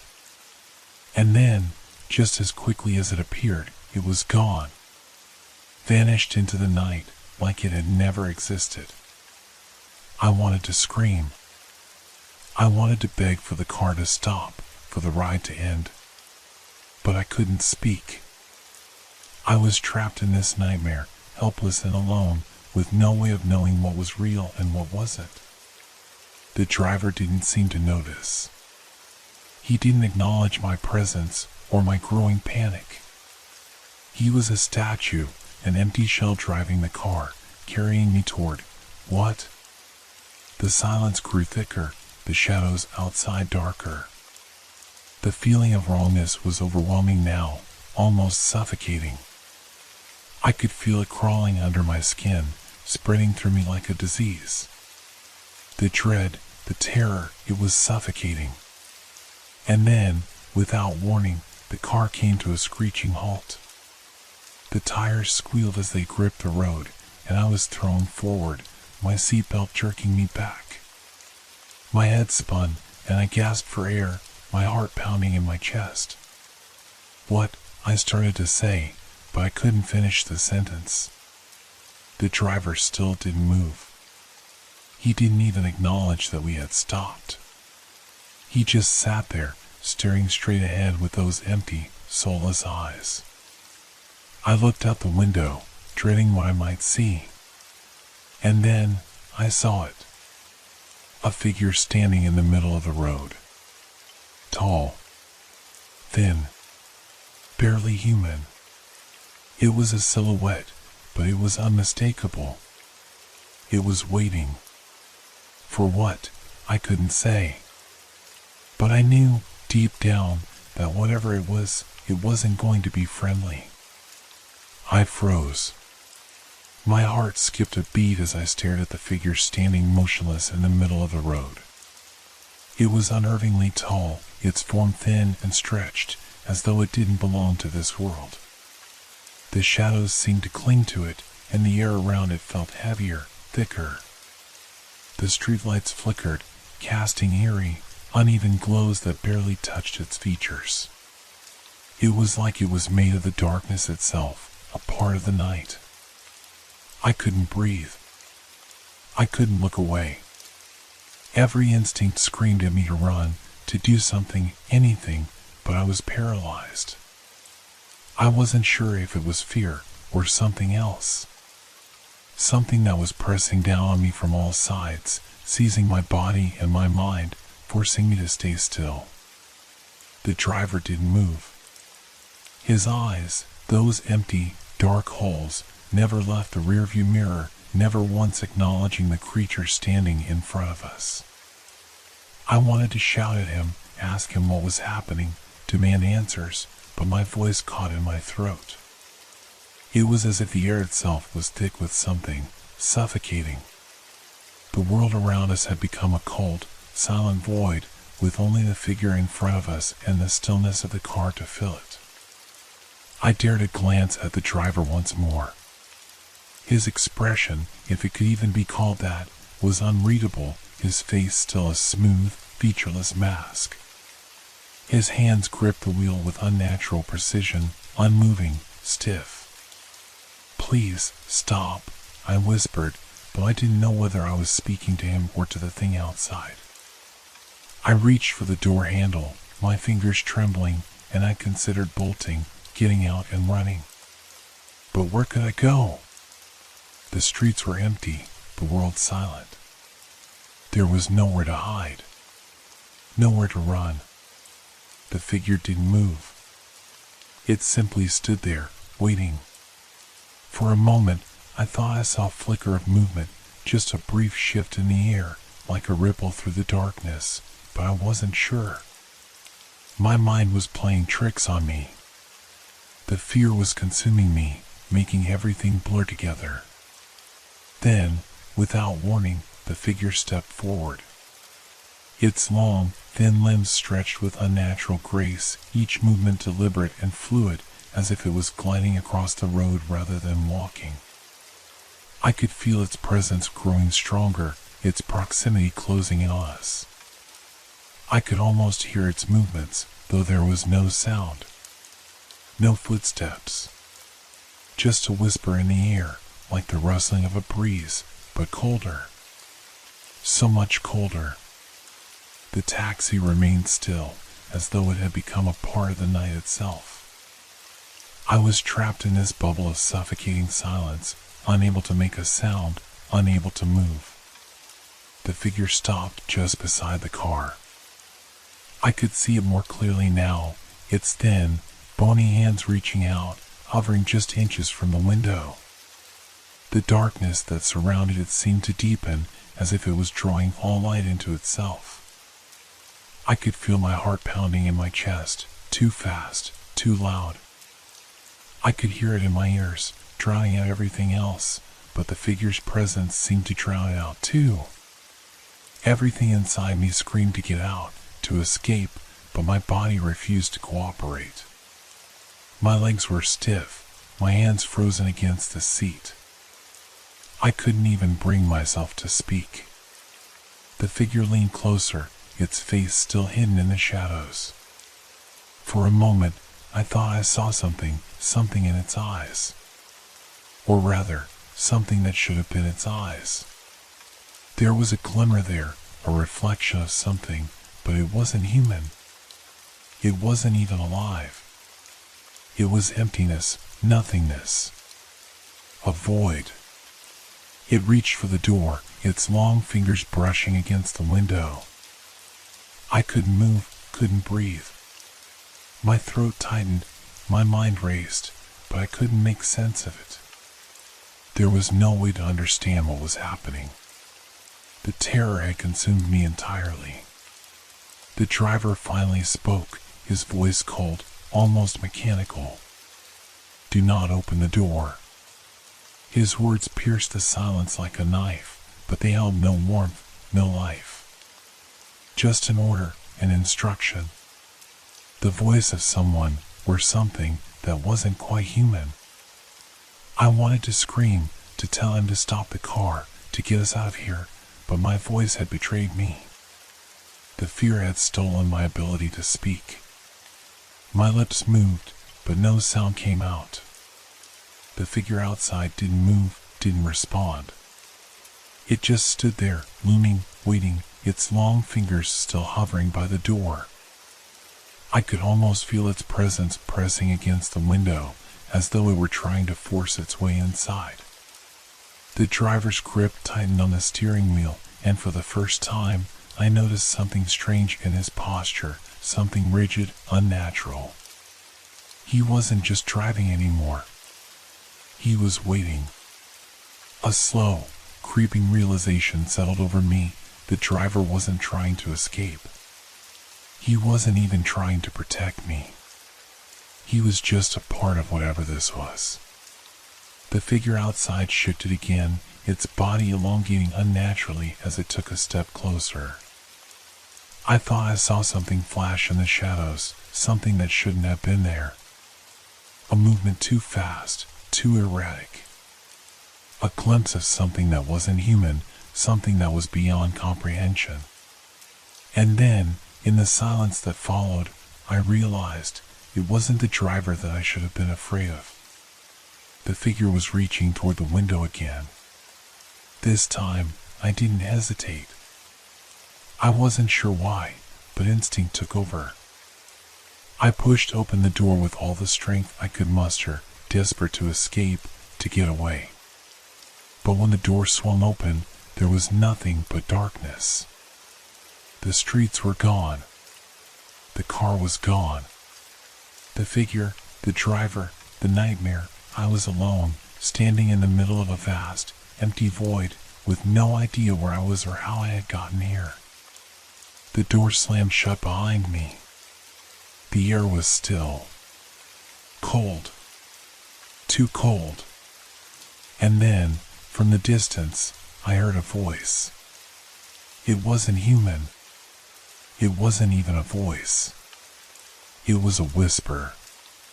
But it wasn't speaking to me. It was calling someone else. The whisper echoed in the empty void, its chilling sound cutting through the stillness. It wasn't a voice I recognized. It wasn't even a voice, really. It was more like a presence, something that could only be felt rather than heard, like the brushing of cold fingers against your skin. My heart raced, but I couldn't move. I couldn't breathe. It felt as though the very air around me had solidified, pressing in from all sides, tightening like a noose around my chest. The sound of the whisper, so faint and distant, seemed to pull me in. I couldn't place where it came from, but I could feel it drawing closer. I turned, hoping to see something familiar, anything that could explain where I was. But there was nothing. Just an endless expanse of darkness stretching out in every direction. The pavement beneath my feet was cold, wet, and smooth, like it had been recently washed by rain that had never fully dried. Yet, there was no sky, no stars, no clouds. Only an endless, oppressive blackness. And then, the whisper came again. It was louder this time, clearer. Not a word, but a name. It felt like a warning, a beckoning. But from whom? And why? It wasn't meant for me. I clutched at my head, trying to shake off the feeling that I was being pulled into something I didn't understand. My mind raced with questions, but none of them had answers. There was no explanation for the things I had seen, for the eerie presence that surrounded me. Nothing made sense. I stumbled forward, instinctively moving in the direction where the whisper seemed to be coming from, although I had no real sense of where forward even was. Every step I took felt wrong, as if the ground beneath me was shifting, changing. I was moving through an illusion, a place that didn't exist but still felt real. Every surface I touched felt cold, sterile. Even my footsteps made no sound, as though I were walking through an empty, hollow world. Then, something changed. The whispering stopped. In the sudden, deafening silence, I heard something else, something real. A faint sound. A heartbeat.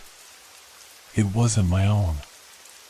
I froze in place, my blood running cold. The rhythmic thumping echoed from all directions, slow and deliberate, like a pulse within the very air. But it wasn't coming from me. It wasn't coming from the ground beneath me either. It was coming from above. Slowly, I craned my neck upward, but there was nothing above me. Just the same suffocating blackness. Still, I could feel it. The heartbeat. So close. So steady. Each thump reverberated in my bones, pulling at the very fabric of my mind. And then, movement. A shape in the darkness. A figure. Just a silhouette at first, standing too still to be real. But then, as my eyes focused, it began to take form. The shape was tall taller than any person I had ever seen, its limbs stretched unnaturally thin, its body a grotesque shadow.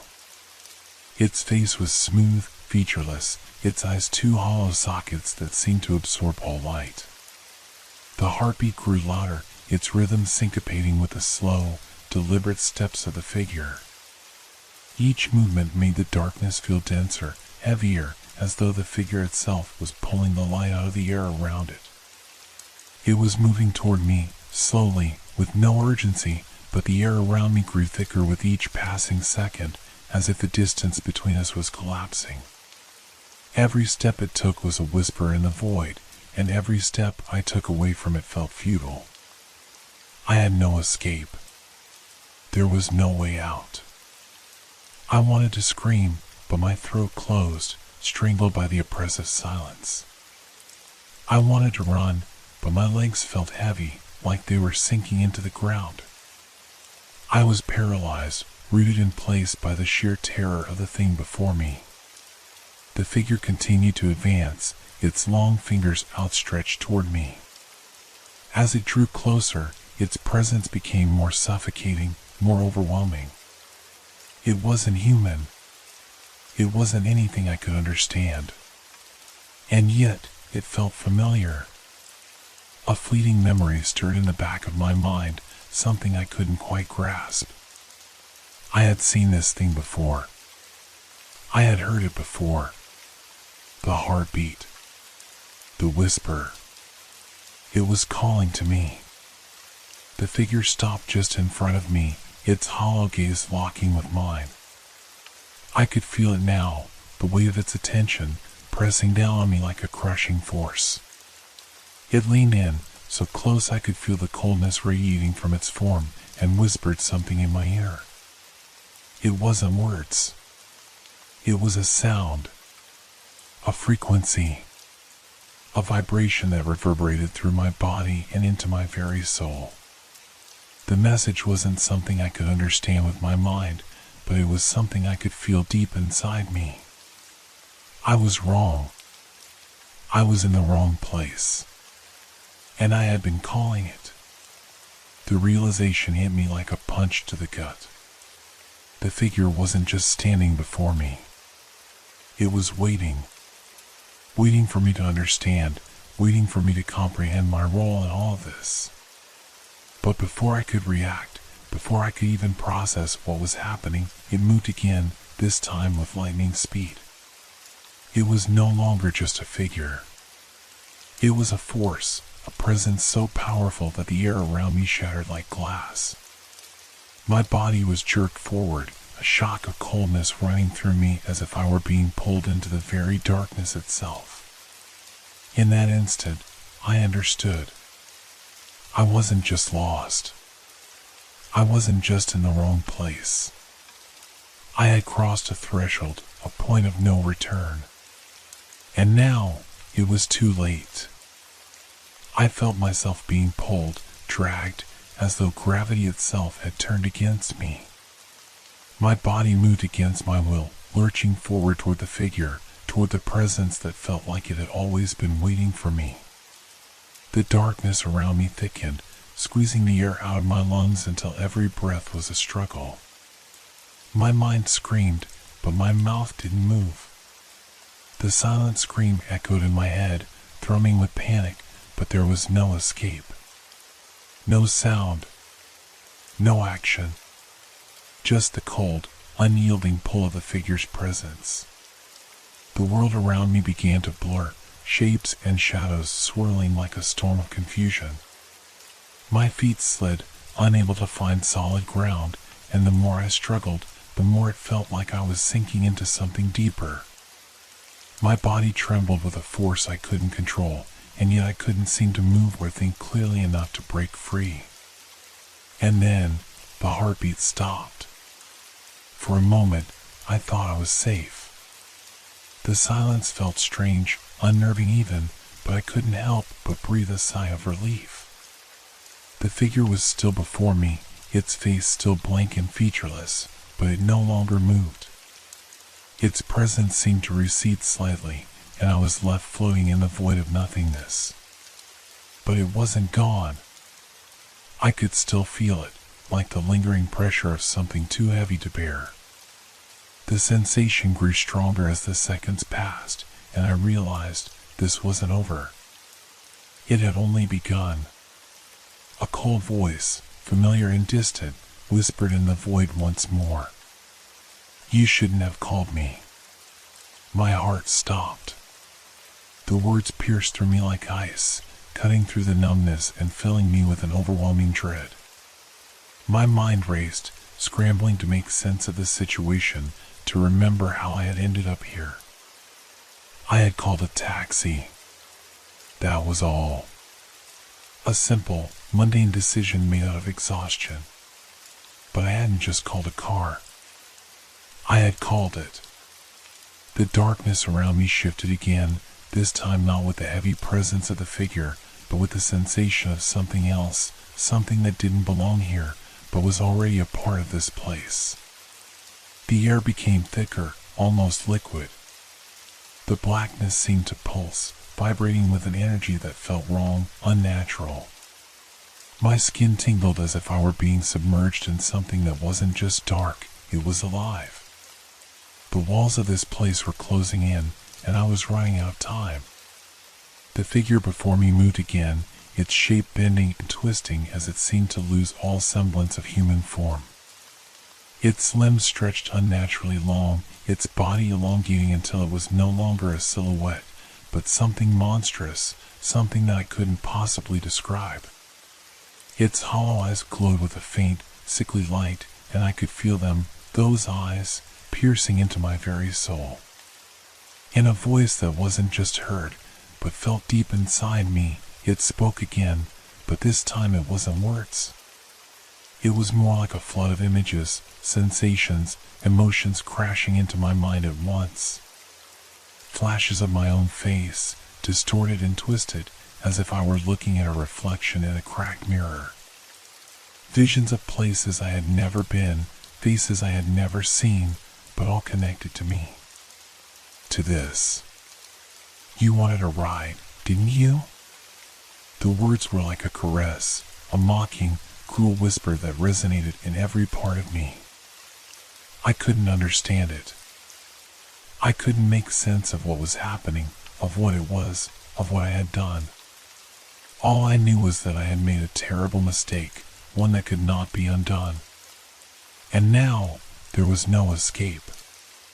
The space around me began to warp, twisting like the surface of water disturbed by an unseen hand. The ground beneath me cracked open, and the darkness began to bleed into the cracks, spreading like ink in water. I stumbled backward, my eyes wide with terror.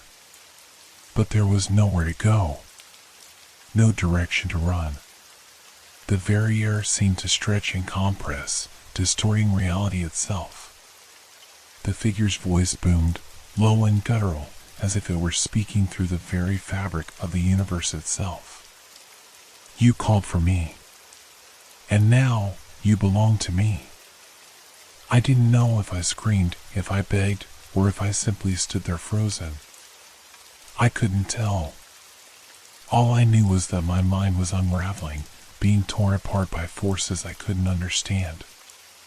My consciousness felt like it was slipping, dissolving into the void, as if the very essence of my being was being absorbed by this place, this entity. I felt it, my very identity slipping away, bit by bit, until I was no longer sure where I ended and the darkness began. The figure stretched further, its face elongating, its eyes wide with hunger. Its presence grew, overwhelming, suffocating, like it was devouring the last remnants of my free will. I had no control. I had no choice. And then, as if on cue, the world around me fractured completely. A scream echoed in my mind, a scream that wasn't mine. The darkness swallowed everything. There was only the sound of the taxi's engine, and the hollow, empty space that followed. I would never be the same. The taxi would never leave.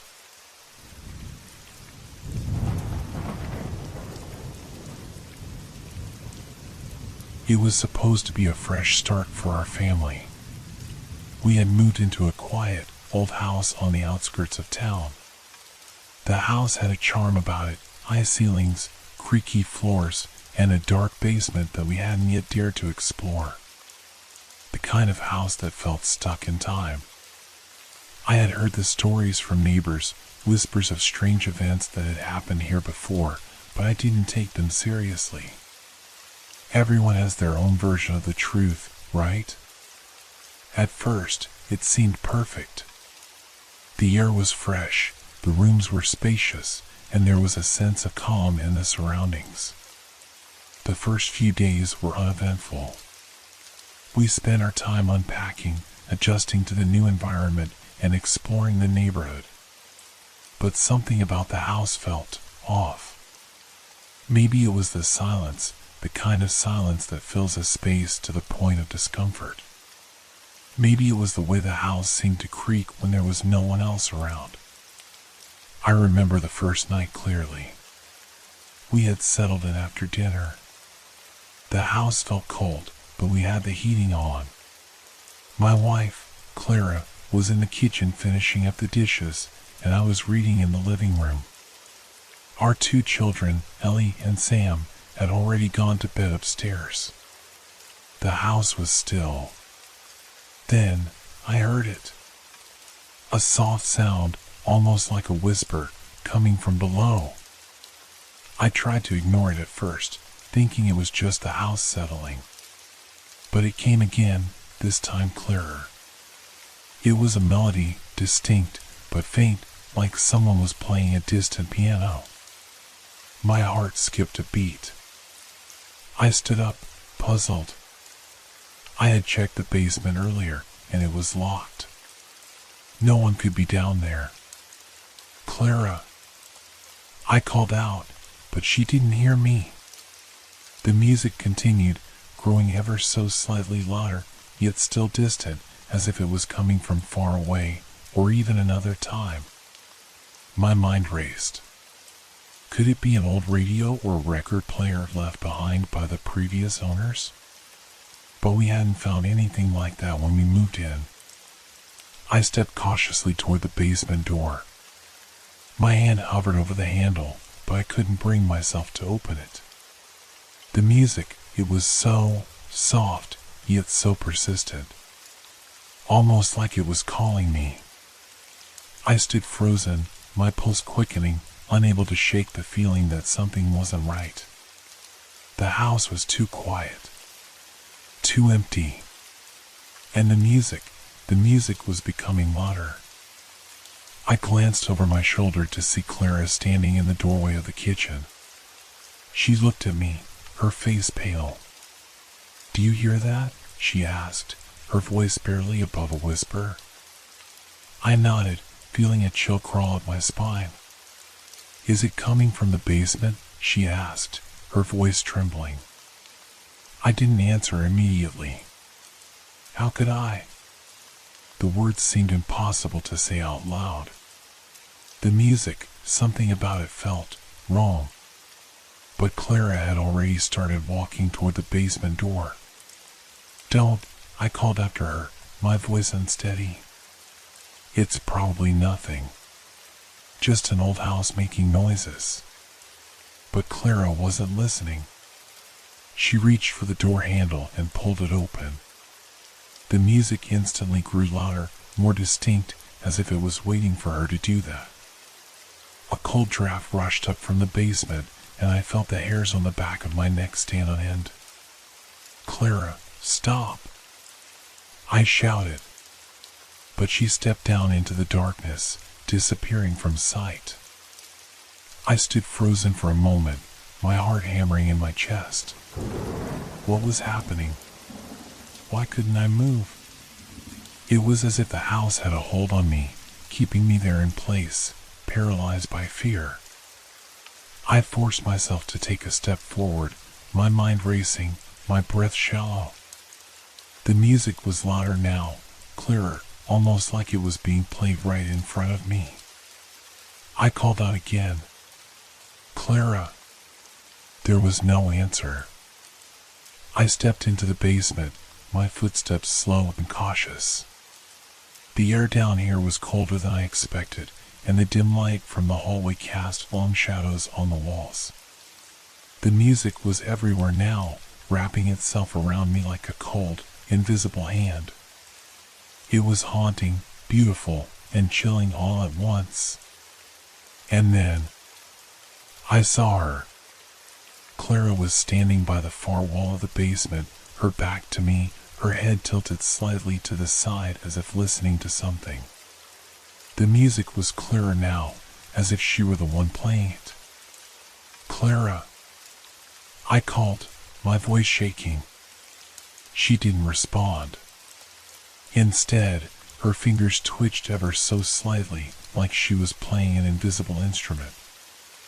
I took a step closer, my heart racing. There was something wrong, something deeply wrong with the way she stood there, motionless, her eyes glazed over. "Clara, what are you doing?" I whispered, afraid to speak too loudly. And then she turned, slowly. Her eyes, wide and unblinking, locked onto mine. They weren't her eyes. Not anymore. Something was inside her, something that wasn't Clara. I wanted to run, to get out of there, but my legs felt frozen. I was trapped in that basement, with her, and with the music that wouldn't stop. I took another step back, and the door behind me slammed shut, trapping me in the dark. The music was all around me now. Louder, more persistent. I could hear it in my bones. And then Clara's voice, soft, distant, but unmistakable, whispered through the darkness. "You shouldn't have come here." The words that escaped Clara's lips were not hers. They were cold and hollow, like they had been spoken by someone else, someone who had been here long before we had moved in. My breath caught in my throat as I tried to comprehend what was happening. This wasn't Clara. The woman standing before me, her eyes blank, her movements stiff, was someone else entirely. The music continued, filling the room, making the air thick and heavy. It wasn't just in the basement anymore. It felt like it was echoing from the very walls, the floor, the ceiling. It was as if the house itself was alive, breathing with the notes of the melody. I could feel it vibrating beneath my feet, pulsing in my chest. It was a sound I couldn't escape, no matter how hard I tried. "Clara," I whispered again, my voice trembling. "What's happening? Please, talk to me." But she didn't respond. She just stood there, her eyes never leaving mine, her hands twitching in the air as if she were playing an invisible instrument. I stepped back, the floor creaking beneath me. The basement felt smaller now, suffocating. The darkness closed in, thickening, pressing against me. My heart pounded in my ears. My instinct screamed at me to run, to get out of that place.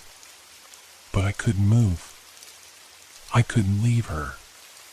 "Clara," I shouted, taking a step forward. But when I did, the music changed. The melody shifted, warping into something darker, something more sinister. The notes grew sharp, jagged, almost like they were scraping against the walls of my mind. A cold gust of air swept through the basement, sending a chill down my spine.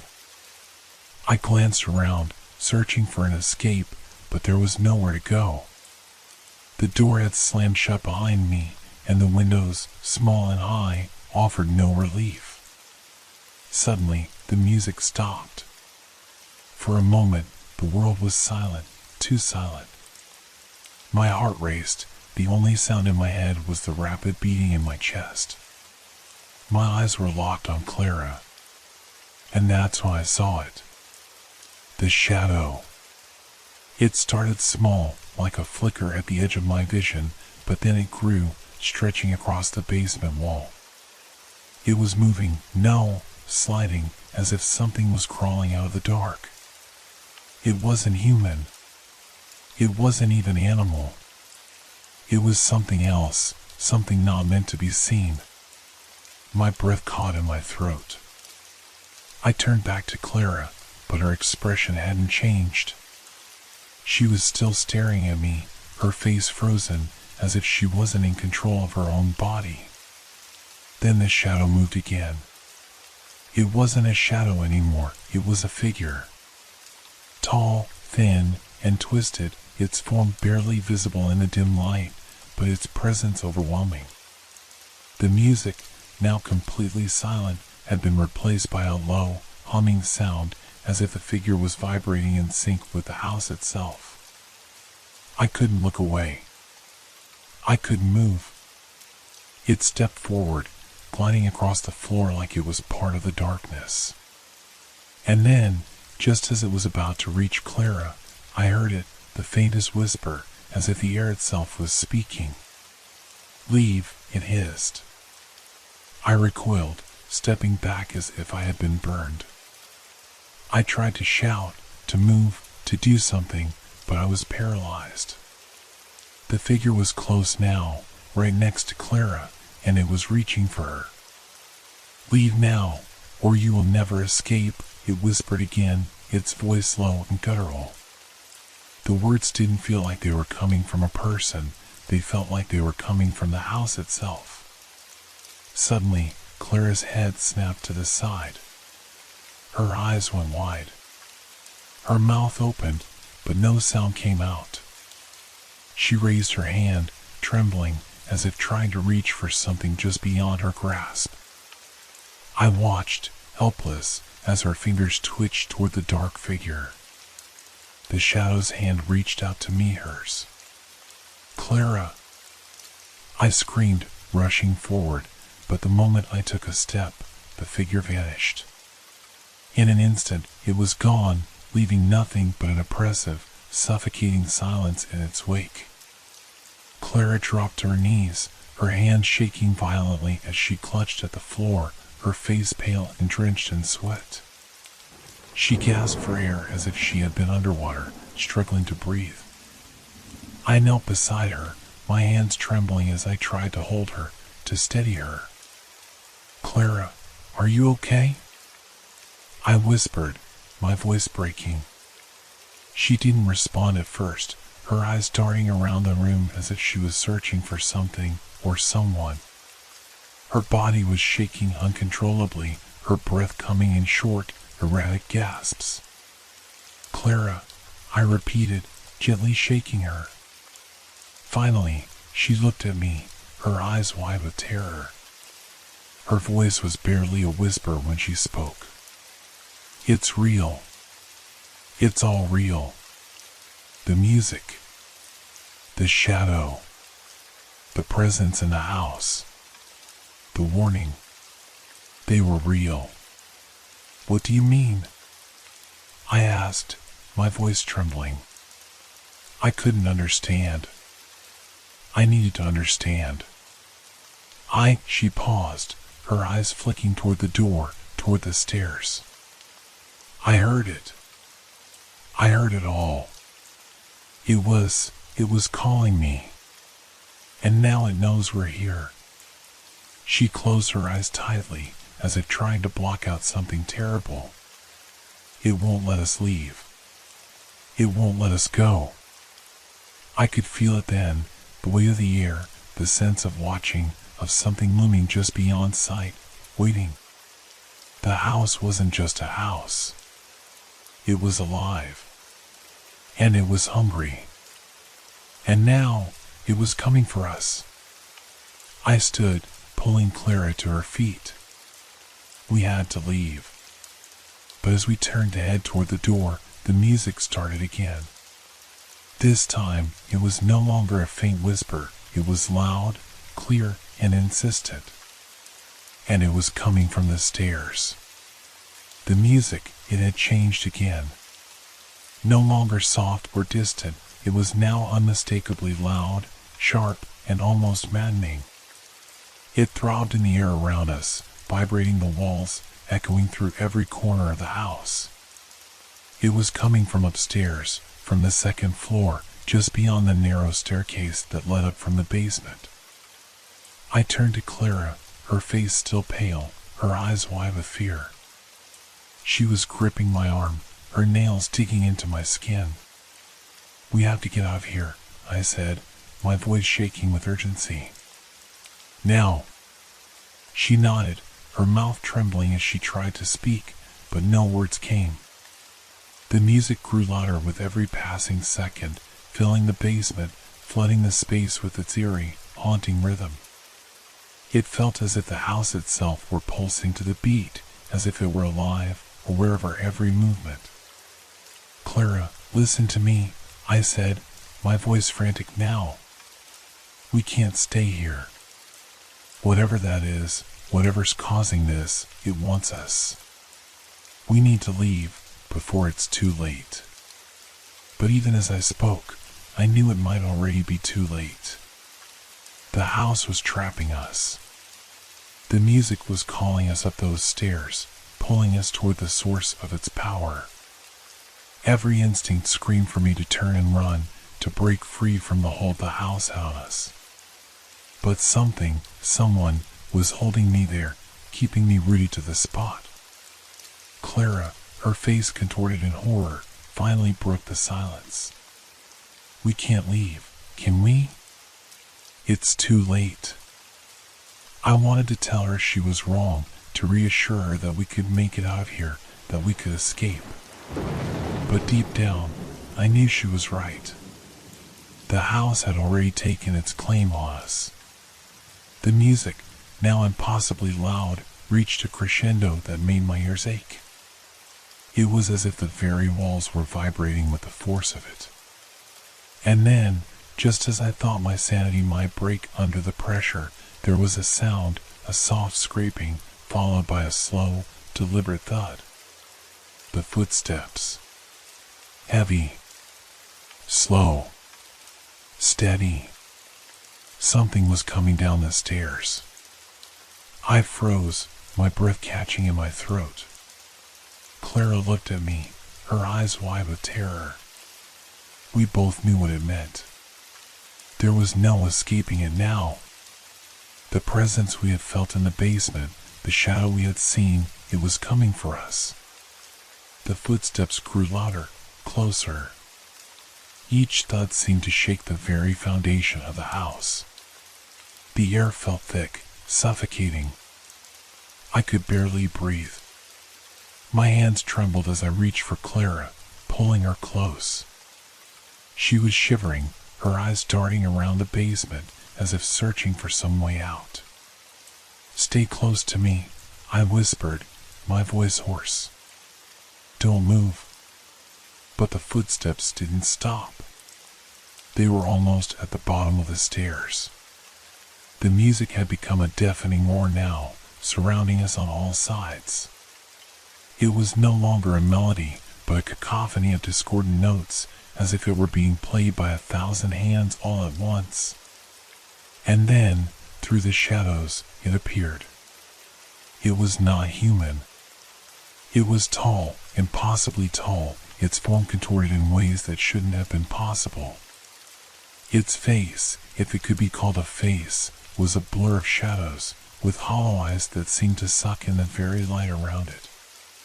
The figure was draped in dark, tattered robes that billowed as if caught in an unseen wind, and its hands were long, bony, claw-like. I couldn't move. My legs were like stone, unable to carry me.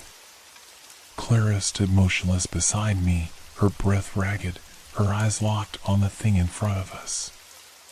The figure didn't speak. It didn't need to. Its presence, its very being, conveyed all the message we needed. It was here. It had been waiting. And now, it was ours. The figure stepped forward, its movements slow, deliberate. With every step, the temperature in the basement seemed to drop, and the air grew heavier, more suffocating. I could feel the weight of it pressing down on me, making it harder to breathe, harder to think. Clara, I whispered, my voice barely audible. We have to fight back. We can't let it take us. But Clara's eyes, wide with terror, never left the figure. She was trembling uncontrollably now, her body racked with sobs, her lips parted in silent plea.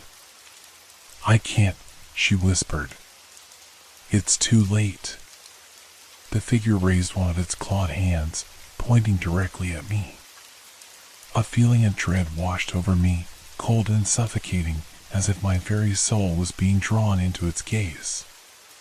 The music, the horrible, maddening music, rose again, louder, until it felt like it was crushing my skull. My vision blurred, and the world seemed to spin around me. Leave now, the figure whispered, its voice like the rustling of dead leaves. You cannot escape. And then, just as suddenly as it had appeared, the figure stepped back, fading into the shadows, vanishing as if it had never been there at all. The music stopped. The house fell silent. I looked at Clara, my heart racing, my mind spinning. Had it really been there? Had it been real? But Clara was no longer there.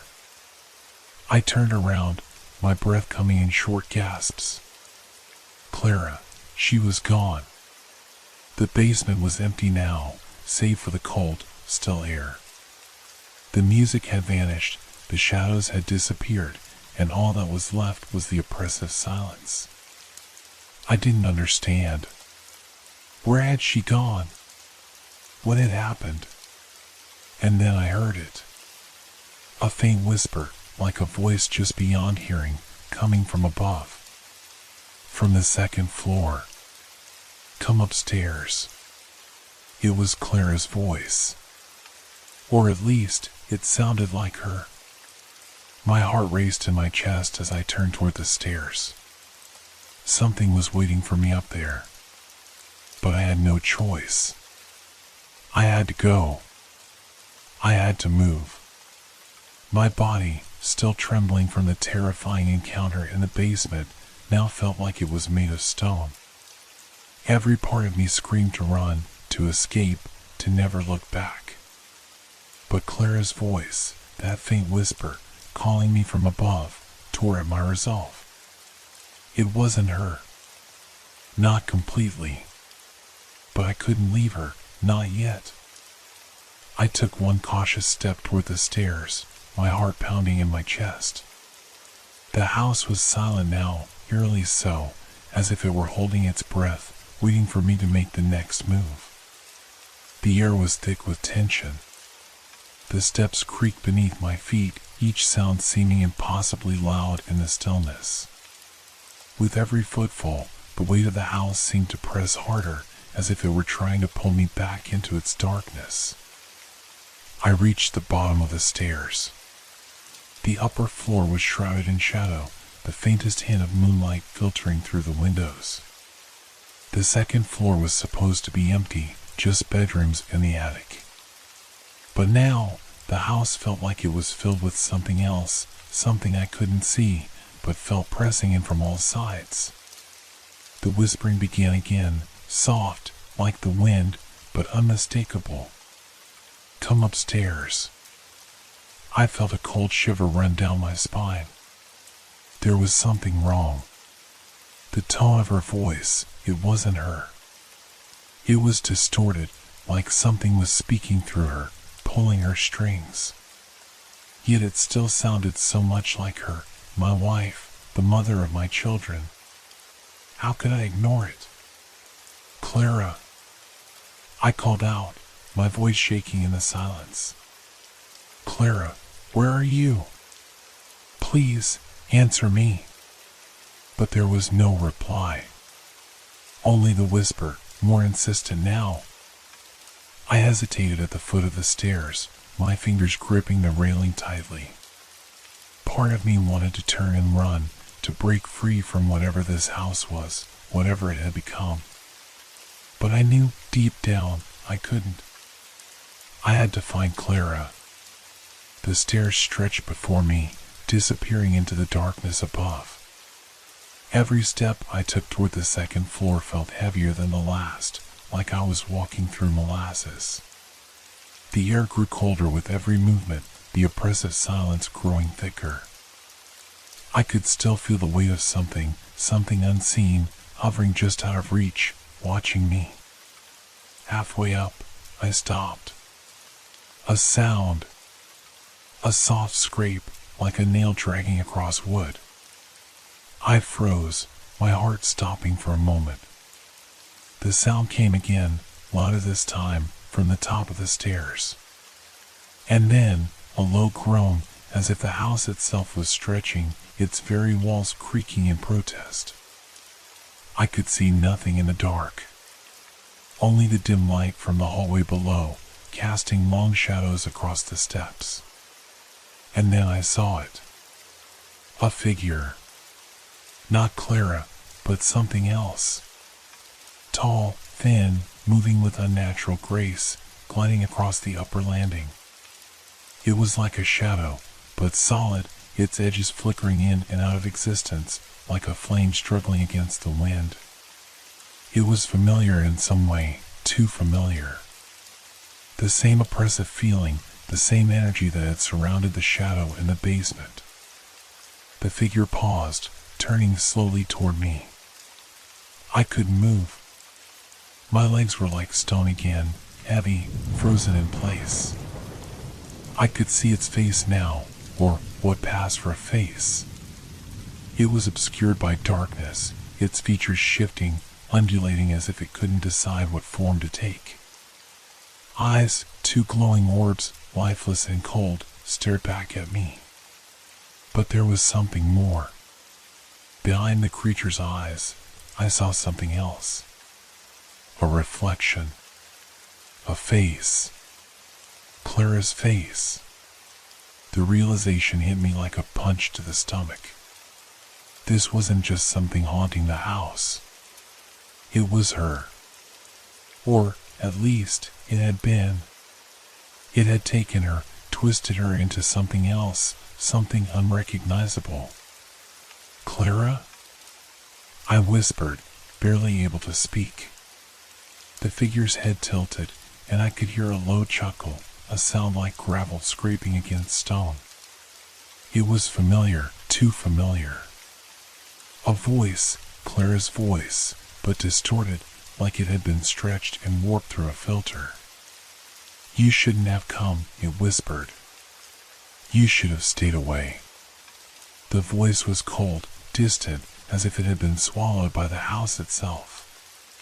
The figure took a step forward, its form flickering in and out of existence, like a broken television screen. The darkness seemed to wrap around it, pulling it forward. I stumbled back down the stairs, my breath ragged, my heart pounding in my ears. I didn't know what it was, what she had become, but I knew I couldn't stay here. I had to escape. But the figure was already moving, gliding down the hallway toward the stairs. It wasn't Clara anymore. It was something else. Something far more dangerous. I turned and ran, my feet slipping on the stairs as I scrambled toward the door. The music, the same haunting melody, began again, louder this time, filling my head with its maddening rhythm. It was everywhere. The house was alive with it. I reached the door, my hand shaking as I grabbed the handle, but it wouldn't budge.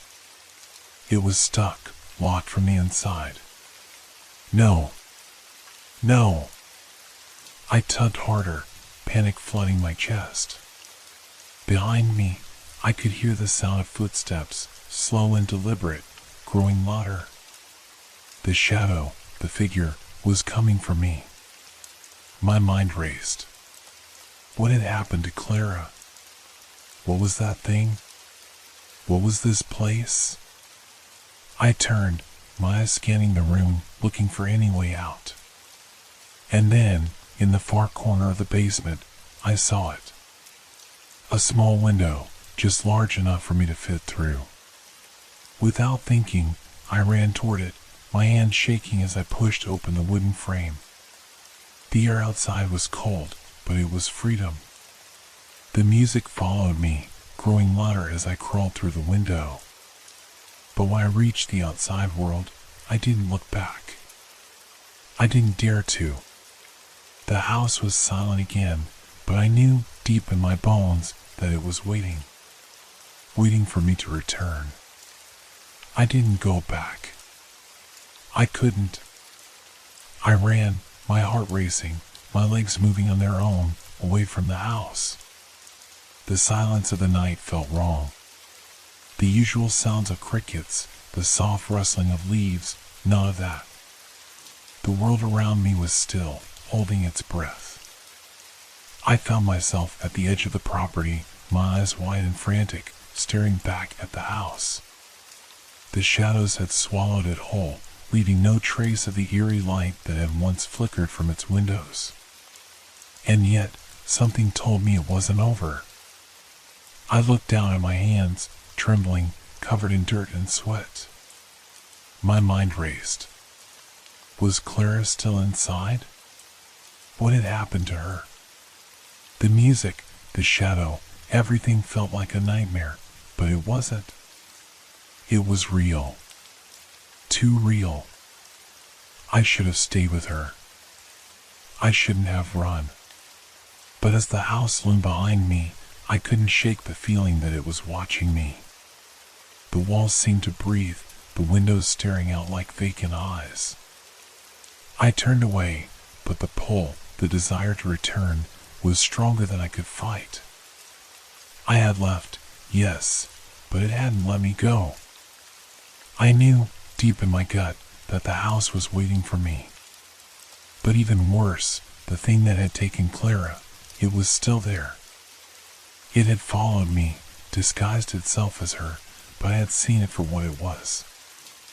I could feel it. It was looking for me. I stumbled back to the road, my breath coming in sharp gasps, but I couldn't seem to shake the suffocating feeling of dread that clung to me. The music, it was quieter now, but still, I could hear it in the distance, like it was calling me, pulling me back toward the house.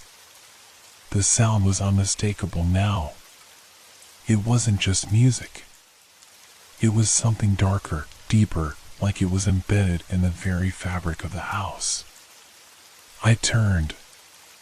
The driveway was empty. No car. No movement.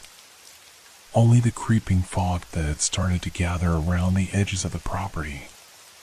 It wasn't morning yet, but the light in the sky was growing pale, an eerie glow that seemed to stretch toward the house, as if the day itself was being drawn in by its sinister pull. I couldn't go back. But I had to go back. I knew that if I didn't, the house, whatever it was, would eventually find me. It wasn't through the door. Not this time. It would find another way. Through my dreams. Through my thoughts. And Clara, where was she? Was she still in there? The question gnawed at my mind, gnawed at my very soul. She couldn't be gone. It couldn't be real. But I knew it was. I knew what I had seen. I looked up. The house, sitting in its place, cold and still, waited. It was waiting for me. I had to confront it. I stepped toward the driveway, my feet moving of their own accord. My breath was steady now, but my heart still pounded in my chest. It felt wrong. Every step felt like I was being drawn into a trap. But I couldn't stop. I couldn't let whatever it was take me to. I reached the front door. The handle was cold. So cold. It almost burned to touch, as if the house itself were rejecting me, pushing me away. But I turned it anyway. The door creaked open, slow, deliberate, like it was giving in to me, welcoming me back. Inside, it was silent. Too silent. The shadows in the hallway stretched unnaturally long, creeping toward me. I stepped inside, my legs unsteady, my hands gripping the doorframe. The smell of decay was stronger now. The walls, once warm, now felt damp, cold, as though the house was rotting from the inside out. And the music, it was louder than ever before, now coming from the basement. The figure, the one I had seen in the basement, the thing that had taken Clara, it was waiting. I stepped deeper into the house.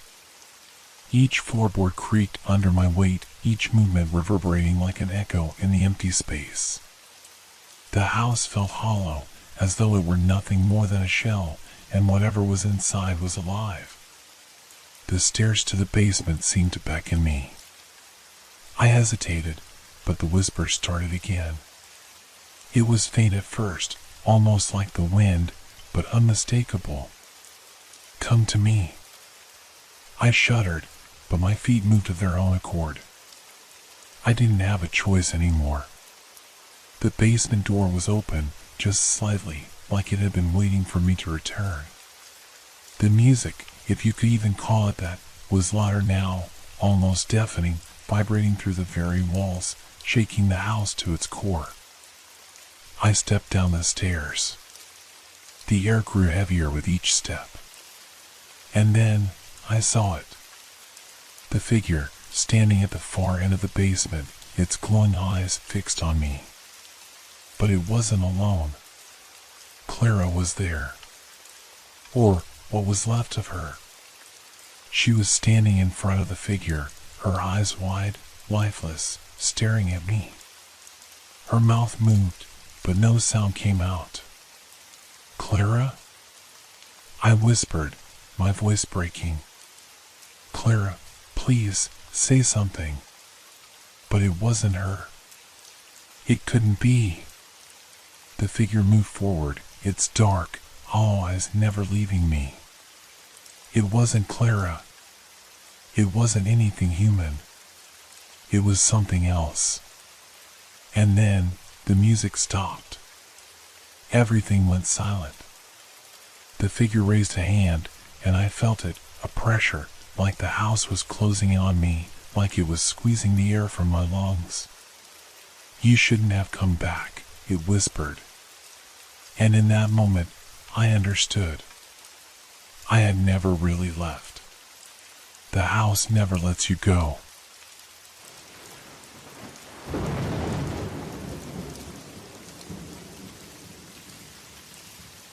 It was supposed to be a peaceful weekend getaway, just a few days to escape the city and breathe fresh air. My friends, Lena, Mark, and I had rented a cabin deep in the woods, far from the noise and stress of our usual lives. The kind of trip you take to reconnect, to enjoy the quiet rustling of leaves and the occasional bird call. At least, that's what we thought. The first sign that something wasn't right came when we set out for our hike. We had been told about the trail, the forest loop, a well-known route that circled the area. It was easy to follow, perfect for beginners like us. We began the hike late in the afternoon, our backpacks light, the sun hanging low in the sky, casting long shadows across the forest floor. The trees were thick, their leaves rustling softly in the wind. The air smelled of pine and earth, the scent so fresh it almost seemed unreal. But there was something off. It was hard to place at first. I didn't know if it was the stillness, the odd quietness of the forest, or just my imagination, but something felt wrong. I could feel it in my chest, a faint pressure, a sense that I wasn't quite alone. We walked for what seemed like hours, the trail winding through dense woods. But when we reached what was supposed to be the halfway point, something strange happened. The path we had been following suddenly split. "Is this where the loop breaks off?" Mark asked, looking around. I scanned the forest. "I don't think so. The map didn't show any turns here." Lena was already moving down one of the new paths, her feet crunching the fallen leaves. "Let's just check it out. We can always come back." Reluctantly, we followed. The deeper we went, the more I felt that strange tension growing in the air, like we were being pulled deeper into something we didn't understand. The trees, once welcoming, now seemed to close in on us. Their trunks appeared wider, the branches more entangled, almost as if they were shifting around us. After a while, we came to a small clearing. In the center, there was a large rock, flat and smooth, as if placed deliberately. But as we stepped into the clearing, something else caught my eye. The path behind us was gone. It wasn't just hidden by undergrowth or trees, it was as if it had never existed. The ground was undisturbed, the earth smooth, as though we had never walked there at all. I stopped dead in my tracks. "What the hell?" I whispered, staring back at the place where the path had been. Lena and Mark came up behind me. They, too, were silent as they looked at the empty space. "What's going on?" Mark asked, his voice a little higher than usual, betraying his discomfort. I could feel my heart racing, my thoughts scrambling. This was impossible. We had just been on that path. I remembered the turn, the trees on either side, the way the light had filtered through the canopy. It had to be right behind us. But there was nothing. "We must have missed something," Lena said, trying to sound confident, but her voice wavered. "Let's just walk back. We'll find the way." I nodded, but I wasn't sure I believed her. We turned, walking back the way we thought we had come. The trees, though, had changed again. The forest felt denser, more oppressive. The sun seemed lower now, casting an orange glow that made everything look unnatural. We walked for what felt like hours, but no matter how far we went, no matter how much we tried to retrace our steps, we found ourselves back at that same rock, that same clearing. "How is this possible?" Mark muttered, running a hand through his hair. I was starting to panic. My breath came in quick, shallow gasps. The trees, everywhere, felt like they were closing in on us, pushing us back toward that same place. The ground, the air, it was as though the forest itself had trapped us. "This is wrong," I whispered, my voice trembling. "We've been here before." Lena turned to face me, her eyes wide with fear. "What do you mean?" "We haven't even walked this far before." But she was wrong. I knew we had. The sense of déjà vu was suffocating, like a weight pressing on my chest. Every time I looked around, the landscape felt the same, the trees the same, the shadows the same. I glanced at Mark, but he was staring at the clearing with a blank look on his face, his mouth slightly open. It was as if he didn't even recognize the danger anymore. I grabbed his arm. "We need to get out of here. Now." But before I could pull him away, the whispering began. At first, it was soft, like the wind rustling the leaves. But then, it grew clearer, more distinct. It wasn't the trees. It wasn't the wind. It was a voice. Faint, but undeniable. "Come back." I froze, my blood turning cold. The voice, it sounded like it was calling from all around us, from every corner of the woods. Lena, too, had heard it. Her face turned pale as she backed away. "What the hell?" she gasped, her eyes wide.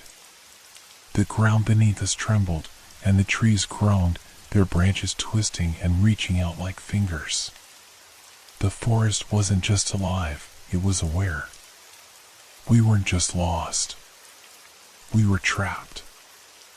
I could hear Mark's breathing, shallow and panicked, but I couldn't bring myself to turn and look at him. I couldn't take my eyes off the trees, which seemed to shift, like they were rearranging themselves around us. The clearing, the rock, wasn't just a place. It was the center of something. And we were never going to leave. We just didn't know it yet. We didn't speak. We couldn't. The silence that followed the whisper was deafening, almost as if the forest itself had held its breath, waiting. My heart pounded in my chest, and every footstep felt heavier, as if the ground was pulling me down. The trees swayed, but there was no wind. The air was thick, oppressive, and it felt like time itself had slowed. Lena's eyes were wild as she looked around, searching for something, anything, that could make sense of the madness that had begun to unfold.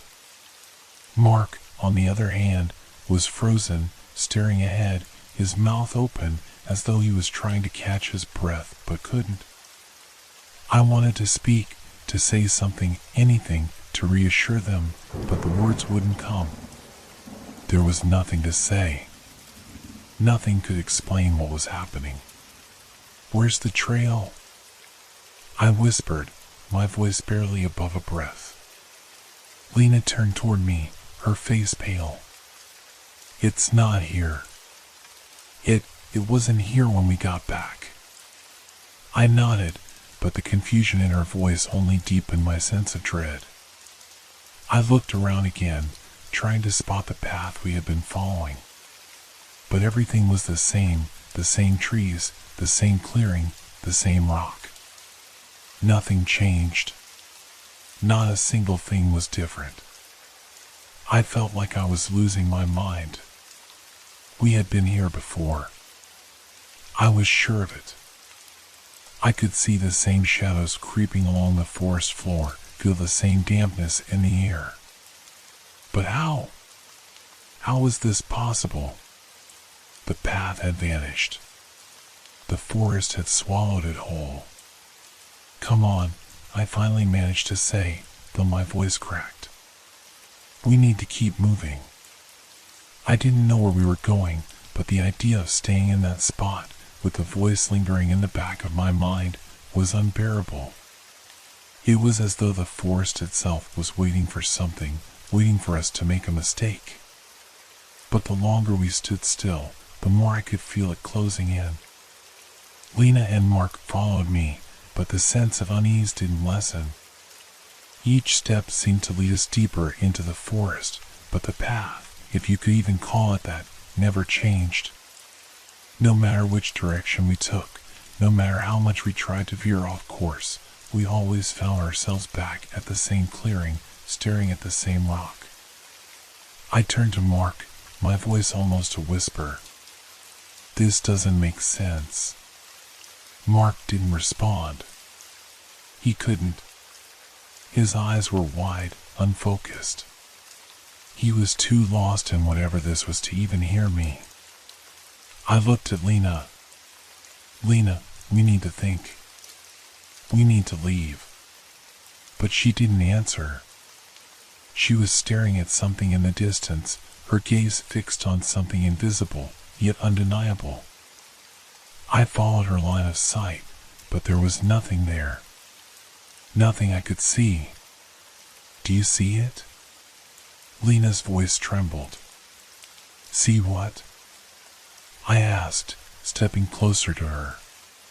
"That shadow," she whispered, barely audible. "It's moving." I turned quickly, my breath catching in my throat, but the clearing was empty. No shadow. No movement. Just the silent trees and the darkening sky. But then, I heard it. The whisper, faint and far away, but growing louder, clearer. "Come back." This time, I couldn't ignore it. The voice, it wasn't just a whisper in the wind. It was real. It was here. I grabbed Lena's arm, pulling her back toward Mark. "We have to move. Now!" But the trees were shifting, their trunks twisting in unnatural angles, and the path, was gone again. It was as though the forest had eaten it up. The ground, the dirt, everything had changed while we weren't looking. "We're stuck," Mark mumbled, his voice shaking. "We're stuck in here, aren't we?" The question hung in the air like a heavy fog. We were stuck. It was the only explanation. But how? Why? "Maybe we're just disoriented," Lena suggested, though there was no conviction in her voice. She tried to sound calm, but it was clear she was just as terrified as I was. "We'll find the path. We have to." I shook my head. "It's not disorientation. The forest isn't letting us leave." She opened her mouth to respond, but the whisper came again, clearer now, like it was right behind us. "You can't leave." We spun around, but there was nothing there. Nothing we could see. The ground beneath us trembled again, this time harder. It felt as though something was waking up, something deep within the earth. The trees groaned, their branches twisting in unnatural directions. The leaves began to swirl, though there was no wind. The air grew colder, thicker. I looked around desperately, trying to make sense of what was happening. The forest was alive. It was aware. And it was changing us. Lena took a step back. "What's happening? Why is it like this?" But I couldn't answer. My mind was racing, spinning in 1,000 directions. The voice, the shifting trees, the endless loop of the path, it all made no sense. But it felt so real. And it was getting worse. "You're not meant to leave." The whisper echoed around us, coming from all directions now, filling the air with its cold, commanding tone. The forest wasn't just trapping us. It was claiming us. Mark stumbled backward, his face drained of color. "I can't." But before he could finish his sentence, something in the distance caught my eye. A figure. It was moving between the trees, its shape indistinct, but its presence undeniable. It was tall, unnaturally tall, its form shifting and flickering like smoke, blending into the shadows. And it was coming closer. We weren't alone. "Run!" I shouted, grabbing Lena's arm, pulling her toward the thickest part of the forest. "We can't stay here. We have to." But the ground shifted beneath us again, and before we could take another step, we found ourselves back at the rock. We were stuck. The path we had tried to leave, the path that had seemed to swallow us whole, it had brought us back.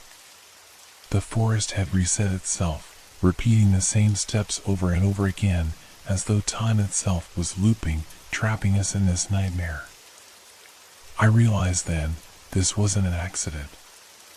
The forest wasn't just trapping us, it was rewriting the rules, playing with us, trapping us in an endless cycle.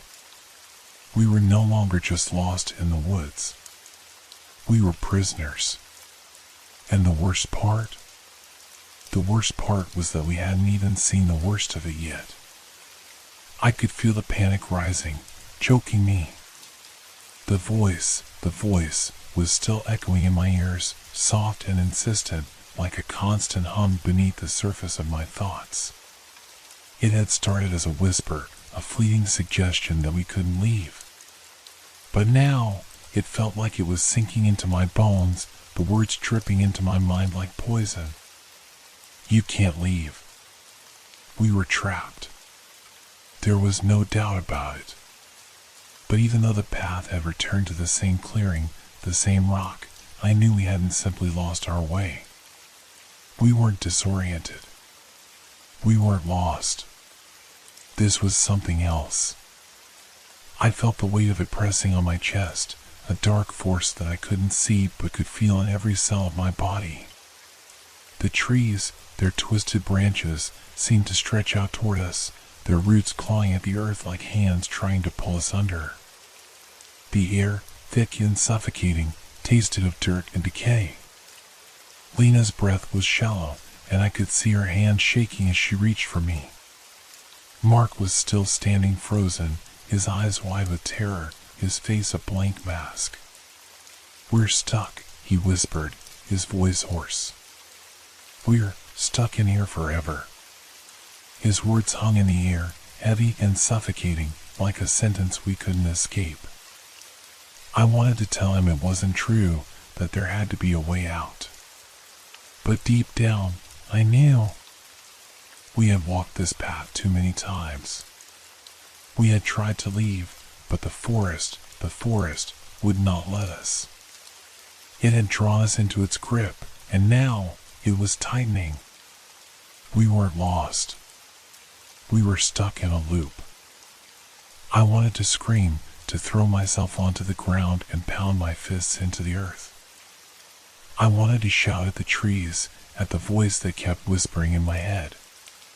But I couldn't. My voice was lost, swallowed by the oppressive silence that hung between us. "Do you see it?" Lena asked, her voice trembling. Her eyes were wide with a mix of fear and disbelief. She was staring toward the edge of the clearing, where the trees grew thick, their trunks twisted like gnarled hands. "There's something moving over there." I followed her gaze. For a moment, I thought I saw something. A flicker, just a blur of movement between the trees. But then it was gone, swallowed by the shadows. I tried to calm my breath, tried to focus. "It's nothing. It's just the trees moving in the wind." But the air was still, too still, and I knew that wasn't the answer. There was someone watching us. I stepped closer to Lena, grabbing her arm. "Stay close," I said, my voice trembling. We can't stay here. It's only going to get worse." But as I spoke, the trees seemed to shift again, and I realized that we were no longer standing in the same spot. The rock, the clearing, everything had changed. The path that had brought us here, the same one that had looped back to the rock, was now gone. The ground beneath us was smooth, untouched, as if we had never been here at all. "What's happening?" Mark gasped, his eyes darting around as he tried to make sense of it. "Where's the path?" The panic in his voice made my heart race faster. We had to be close to something important. We couldn't keep walking in circles. But before I could even think of a plan, the whisper came again, louder now, clearer. "You cannot leave." This time, it wasn't just the voice. It was the trees. It was the air. Everything felt alive. I looked down at the ground, and there, beneath my feet, the earth was moving. Slowly, almost imperceptibly, the dirt shifted, like it was breathing. The roots of the trees stretched upward, coiling like snakes, twisting and curling into the air as if they were reaching for us. I wanted to run. I wanted to scream and tear myself away from this nightmare, but my legs wouldn't move. It was as if the forest had rooted me to the spot, like it was holding me in place with invisible chains. Lena grabbed my arm. "We have to go," she whispered frantically. "We have to." But she was cut off by a loud cracking sound. A branch, thick as a tree trunk, splintered and broke with an ear-piercing snap. It fell to the ground in a heap, sending dust and debris into the air. And then, from somewhere in the depths of the forest, I heard it, louder now, more forceful. "You will stay." The words felt like they were coming from everywhere. From the trees. From the ground. From the very air around us. I turned to Mark, my heart pounding. We have to move. Now. But it was too late. Before we could take another step, the ground beneath us cracked open and a dark shape rose from the earth. It was a figure, tall and distorted, with long, gnarled limbs that seemed to stretch and twist unnaturally. It was cloaked in shadow, its face hidden beneath a mass of dark, tangled hair. The figure moved toward us with a slow, deliberate pace, its form flickering in and out like a shadow, like it was both here and somewhere else entirely. Lena gasped and took a step back, her eyes wide with terror. "What is that? What is that thing?" I didn't answer. I couldn't. My throat was tight and my body froze. The figure, the thing, was coming closer, its presence sending a ripple of cold fear through me. And then, for the first time, I realized something. It wasn't just the forest that was trapping us. It was time. We had been walking in circles, but it wasn't because we were lost. The forest wasn't just changing around us, it was repeating itself. We weren't just stuck in a loop. We were trapped in a cycle, a never-ending repetition of the same moments, the same steps, the same fear. And now, the thing was coming. It was the keeper of the loop. The one who ensured that no one escaped. It was time, frozen in this forest, and we were its prisoners. The thing stepped forward, and as it did, the shadows seemed to swallow everything around us. We were no longer just lost. We were trapped in time itself. And there was no escape. Not now. Not ever. The air was suffocating, pressing against my chest with the weight of 1,000 unseen hands. I couldn't breathe. My heart was pounding, faster, faster, as the thing moved toward us. Its long, distorted limbs dragged through the air like it was being pulled by some invisible force. The shadows clung to it, wrapping around its figure, making it flicker like it was never truly here, but neither was it entirely gone. Lena's hand tightened around my arm, her fingers digging into my skin, but I couldn't look away. The figure, it wasn't just a creature of flesh and bone. It was something else. A part of the forest. A part of the loop. "You cannot leave." The whisper returned, this time louder, almost deafening. It came from all directions, echoing through the trees, through the very ground beneath us. I could feel it vibrating in my bones, sinking into my skin. It was alive, and it was hungry. Mark stumbled backward, his eyes wild with panic. We have to run. We have to get out of here." But he was cut off by a terrible, guttural sound. A deep, resonant growl like the earth itself was groaning, pulling itself together in some horrific way. The ground trembled beneath us, and the figure, the thing, paused, its head tilting slowly as though it could hear the earth's call. It was getting closer, and there was nowhere to run. I turned to Lena, my breath shallow. "We need to do something," I whispered, my voice hoarse, barely a sound. "We can't just stand here." But Lena's eyes were wide with terror. She wasn't listening. She was staring at the figure, her face pale, her mouth open in silent disbelief. I turned to Mark, but he wasn't responding either. He was staring at the ground, his face contorted in confusion. What's happening?" he muttered, barely above a whisper. I grabbed his shoulder, shaking him, but the world around us felt like it was slipping away. The trees bent and twisted, their roots rising from the earth like fingers reaching for us, pulling us back toward the ground. The air was thick, like it was trying to suffocate us, to keep us locked in place. Then, as if in answer to Mark's question, the thing spoke. Time doesn't exist here, it hissed, its voice low and rasping. Time is a loop, a never-ending circle. You are here now, and you will always be here.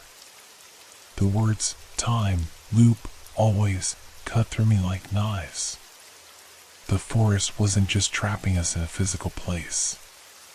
It was trapping us in time itself. It had broken reality, twisted it, and now we were stuck in the middle of it, unable to escape, unable to move forward. I tried to step back, but the ground beneath me shifted again. The dirt cracked and split, and I felt myself falling, my legs giving way as the earth beneath me groaned. I caught myself just in time, but the shadow, the figure, was moving closer, and I could hear it, feel it, breathing in the silence. The thing reached out, its fingers elongated and unnaturally thin, and I could see the sharp tips of its nails, glinting in the dim light like something carved from bone. It wasn't human. It wasn't anything from this world. It was a creature made from darkness, a living embodiment of the forest's twisted grip on time. You will never escape, it whispered again. This is where you belong. In this loop. Forever. Its voice was like a song, slow and hypnotic, luring us into a trance. I could feel it pulling at me, at my mind, like it was threading through my thoughts, digging into the deepest corners of my fears. The past. The present. The future, all of it blurred together, twisted and indistinguishable. I couldn't tell what was real anymore. Was this happening now, or had it happened before? Would it happen again? We've been here before. The thought came unbidden, as if it were someone else's thought, not my own. I realized it wasn't just the forest that had trapped us. It was our own minds, replaying the same moments over and over again, trapped in an endless loop that we could never escape. Lena screamed, a raw, desperate sound that shattered the silence. She stumbled backward, but the ground beneath her feet buckled, and she fell to her knees. Her breath came in short, frantic gasps as she looked up at the figure. No. No, please. You are mine now, the thing hissed, its voice vibrating the air around us. It was closing in, the shadows stretching toward us like tendrils. I didn't know what to do. I was frozen, rooted to the spot, the terror crawling up my spine like a living thing. I had no control. We were in its power now. And the worst part? I could feel the loop tightening, pulling us back to the beginning. It was happening again. The path was gone. The rock, the clearing, the trees, everything was shifting, rearranging, as if the forest was turning itself inside out. And we were going to have to relive it all over again. Over and over. No, I gasped, my mind spiraling, the panic setting in as I realized the true horror of what was happening. Please, no. But there was no mercy in the forest. No way out. The thing reached toward us, its shadowy form swallowing everything in its path, and I felt the pull of time, dragging me back. Back to the beginning. Back to where we'd started. Where it would all begin again. And this time, I wasn't sure if we would ever wake up. The forest felt like a prison of nightmares, each breath I took thick with the suffocating pressure of inevitability. The thing, the keeper of time, was closer now, so close I could feel its presence crawling beneath my skin. Every step it took toward us sent ripples through the ground, twisting reality in strange, unnatural ways. The shadows seemed to stretch and twist, curling in on themselves like serpents, encircling us in a tightening noose. Lena was still on the ground, her hand pressed to the dirt, as if trying to anchor herself to some form of reality. But the look in her eyes, the fear, told me she knew the truth. She knew we weren't going anywhere. Mark was silent, his eyes glazed over as if he had already given up. His mouth opened, but the words were lost, drowned by the overwhelming sound of the thing's whispering voice. It wasn't just in my head now. It was everywhere. The trees were speaking, the wind was speaking, the very ground we stood on. The forest was alive, its roots twisting through the earth like veins, pumping the pulse of this twisted world. You cannot escape, the voice boomed, the words vibrating through my chest. Time is not your ally. Time is your prison. I could feel it now, the truth of its words sinking into me like a poison. This wasn't just about the forest, about being lost in the trees.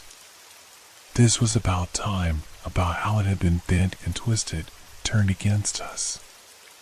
Every path, every decision, every choice we made had led us to this moment. A moment that was both endless and irreversible. I closed my eyes, trying to shut out the whispers, trying to block out the sight of the creature looming over us. But it didn't help. The darkness seeped into my mind, and I could hear it, the loop. It was already starting again. I opened my eyes to see the trees shift again, the same twisted branches, the same clearing. The same path was in front of us, the same rock. It was like we had never left. No, I whispered to myself, shaking my head. No, not again. But as soon as I spoke, I felt it, the shift, a cold wave washing over me. The path before us was already vanishing, the edges blurring like it was a mirage. And in that moment, I realized something. We hadn't been walking in circles. We hadn't been lost. We had been rewound. The loop wasn't a mistake. It was deliberate. The forest, the keeper of time, was resetting everything, replaying the same moments over and over, each time with more precision, more control.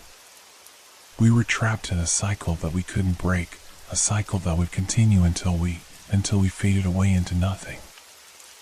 I could feel my sanity slipping, like I was unraveling, thread by thread. My heart raced, my breath shallow, the panic clawing at my chest. I wanted to scream, to fight back, but the thing, the forest, it was too powerful. It had already claimed us, already pulled us into its dark embrace. Why? Why are you doing this? Mark's voice was hollow, defeated. He finally spoke, but there was no anger, no resistance. Just a sense of resignation, like he understood that nothing we did would matter. The creature, it was standing right in front of us now, towering over us, its form flickering and warping in and out of focus. Its face was hidden, but I could feel its gaze, cold and unblinking, locked onto me. The shadows twisted around it like a cloak, obscuring its true shape. But I knew one thing for sure, it wasn't just the forest that had trapped us. It was time. Time itself had become our enemy. This is where you belong, the thing whispered, its voice like the rustle of dry leaves. In the loop. In the endless now. You will never escape. I didn't know what to say. I didn't know how to fight this. All I could do was stare at the thing, at the darkness that surrounded us, and feel the pull of it, the pull of time. Every heartbeat felt like a ticking clock, counting down to something inevitable, something we couldn't stop. I turned to Lena, my hand reaching for hers. She looked at me with wide, haunted eyes, her face pale and hollow, as though part of her had already faded into the darkness. Lena, I whispered, but my voice trembled, barely a sound. There was nothing left to say. We had no answers. No way out. And then, the loop began again. I saw it before me, the path, stretching out like a ribbon of light.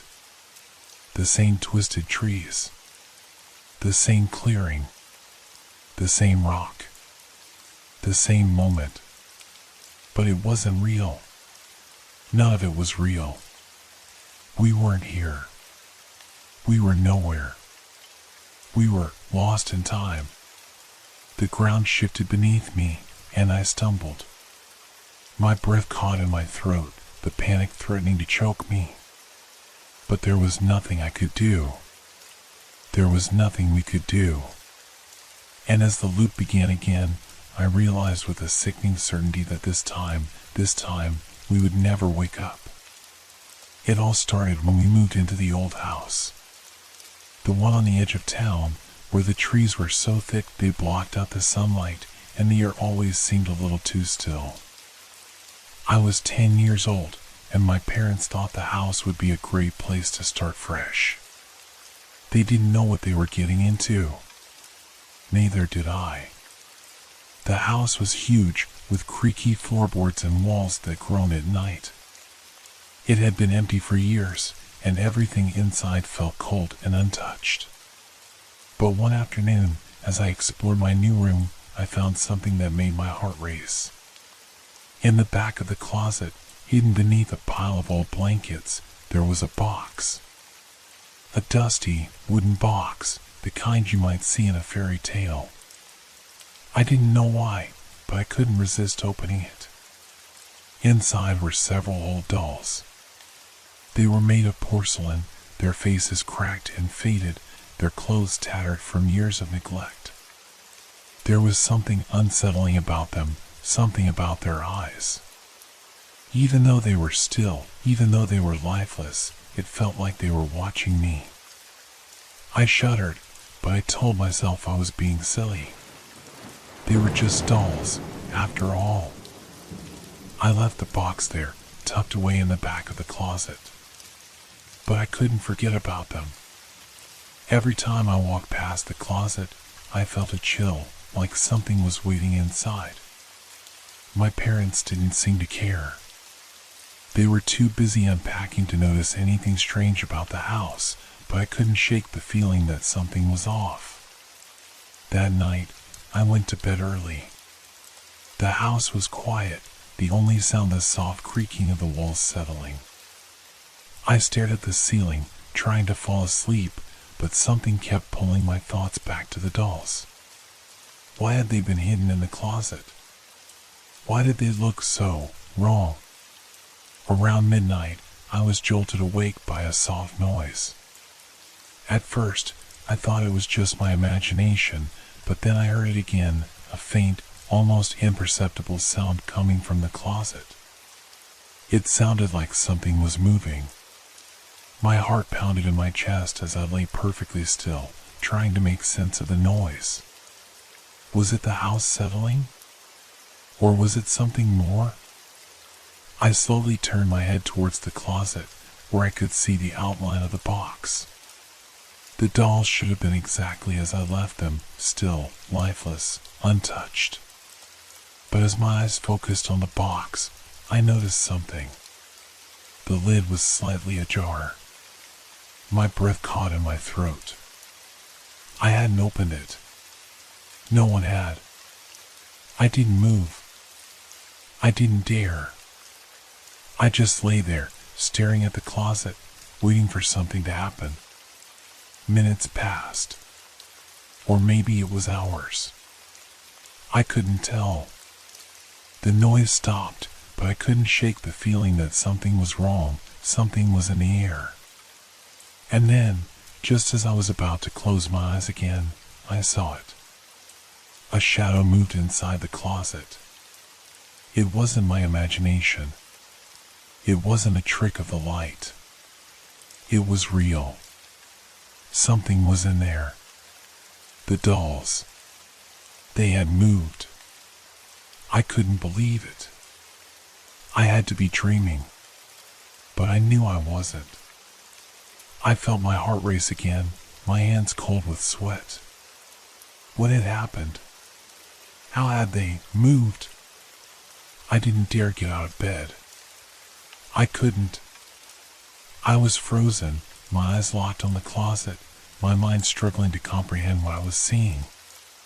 Slowly, ever so slowly, I turned my head to the side, glancing at the clock on the nightstand. The time read exactly 2:30 in the morning. And then, the door to the closet creaked open. I could feel my pulse pounding in my ears, my whole body stiff with fear. The door to the closet creaked open slowly, inch by inch, like it was being pulled by invisible hands. My eyes were glued to it, and I could see the faint outline of the dolls through the dim light filtering in from the hallway. At first, everything seemed still. But then, one of them, the smallest doll, with a cracked porcelain face, moved.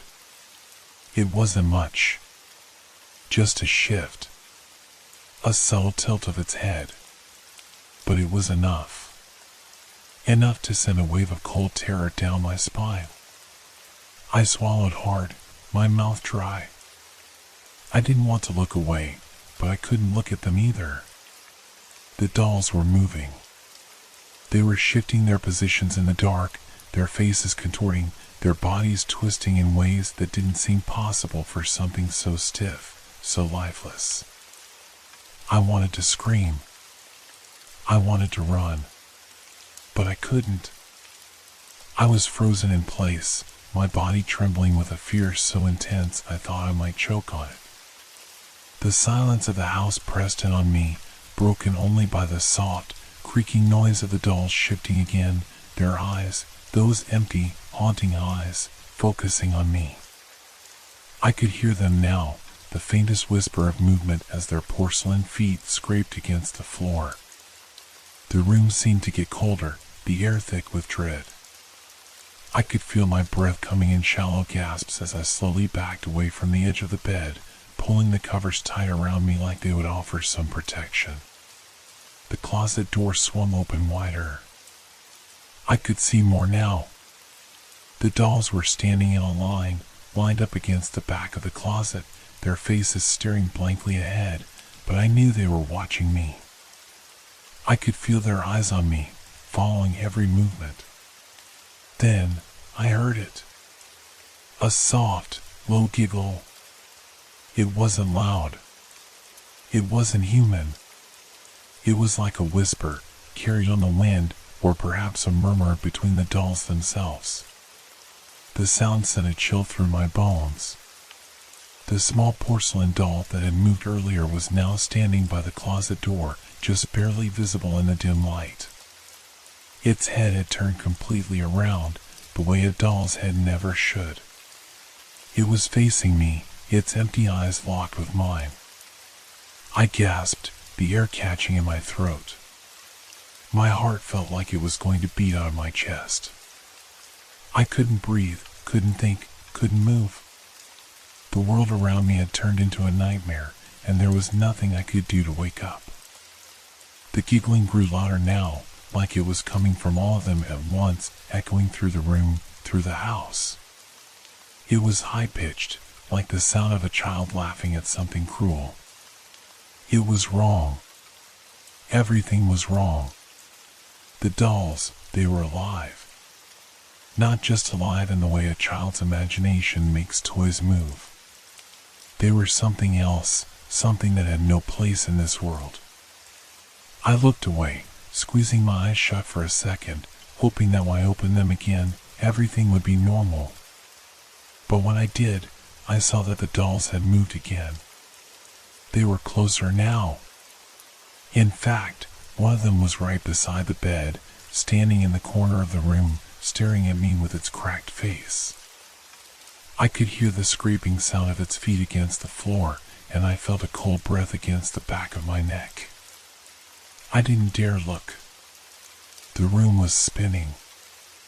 I felt dizzy, my thoughts a jumbled mess of terror and disbelief. What did they want? Why were they here? I thought calling out for my parents, but I knew they wouldn't hear me. They wouldn't believe me. No one would believe me. Another doll.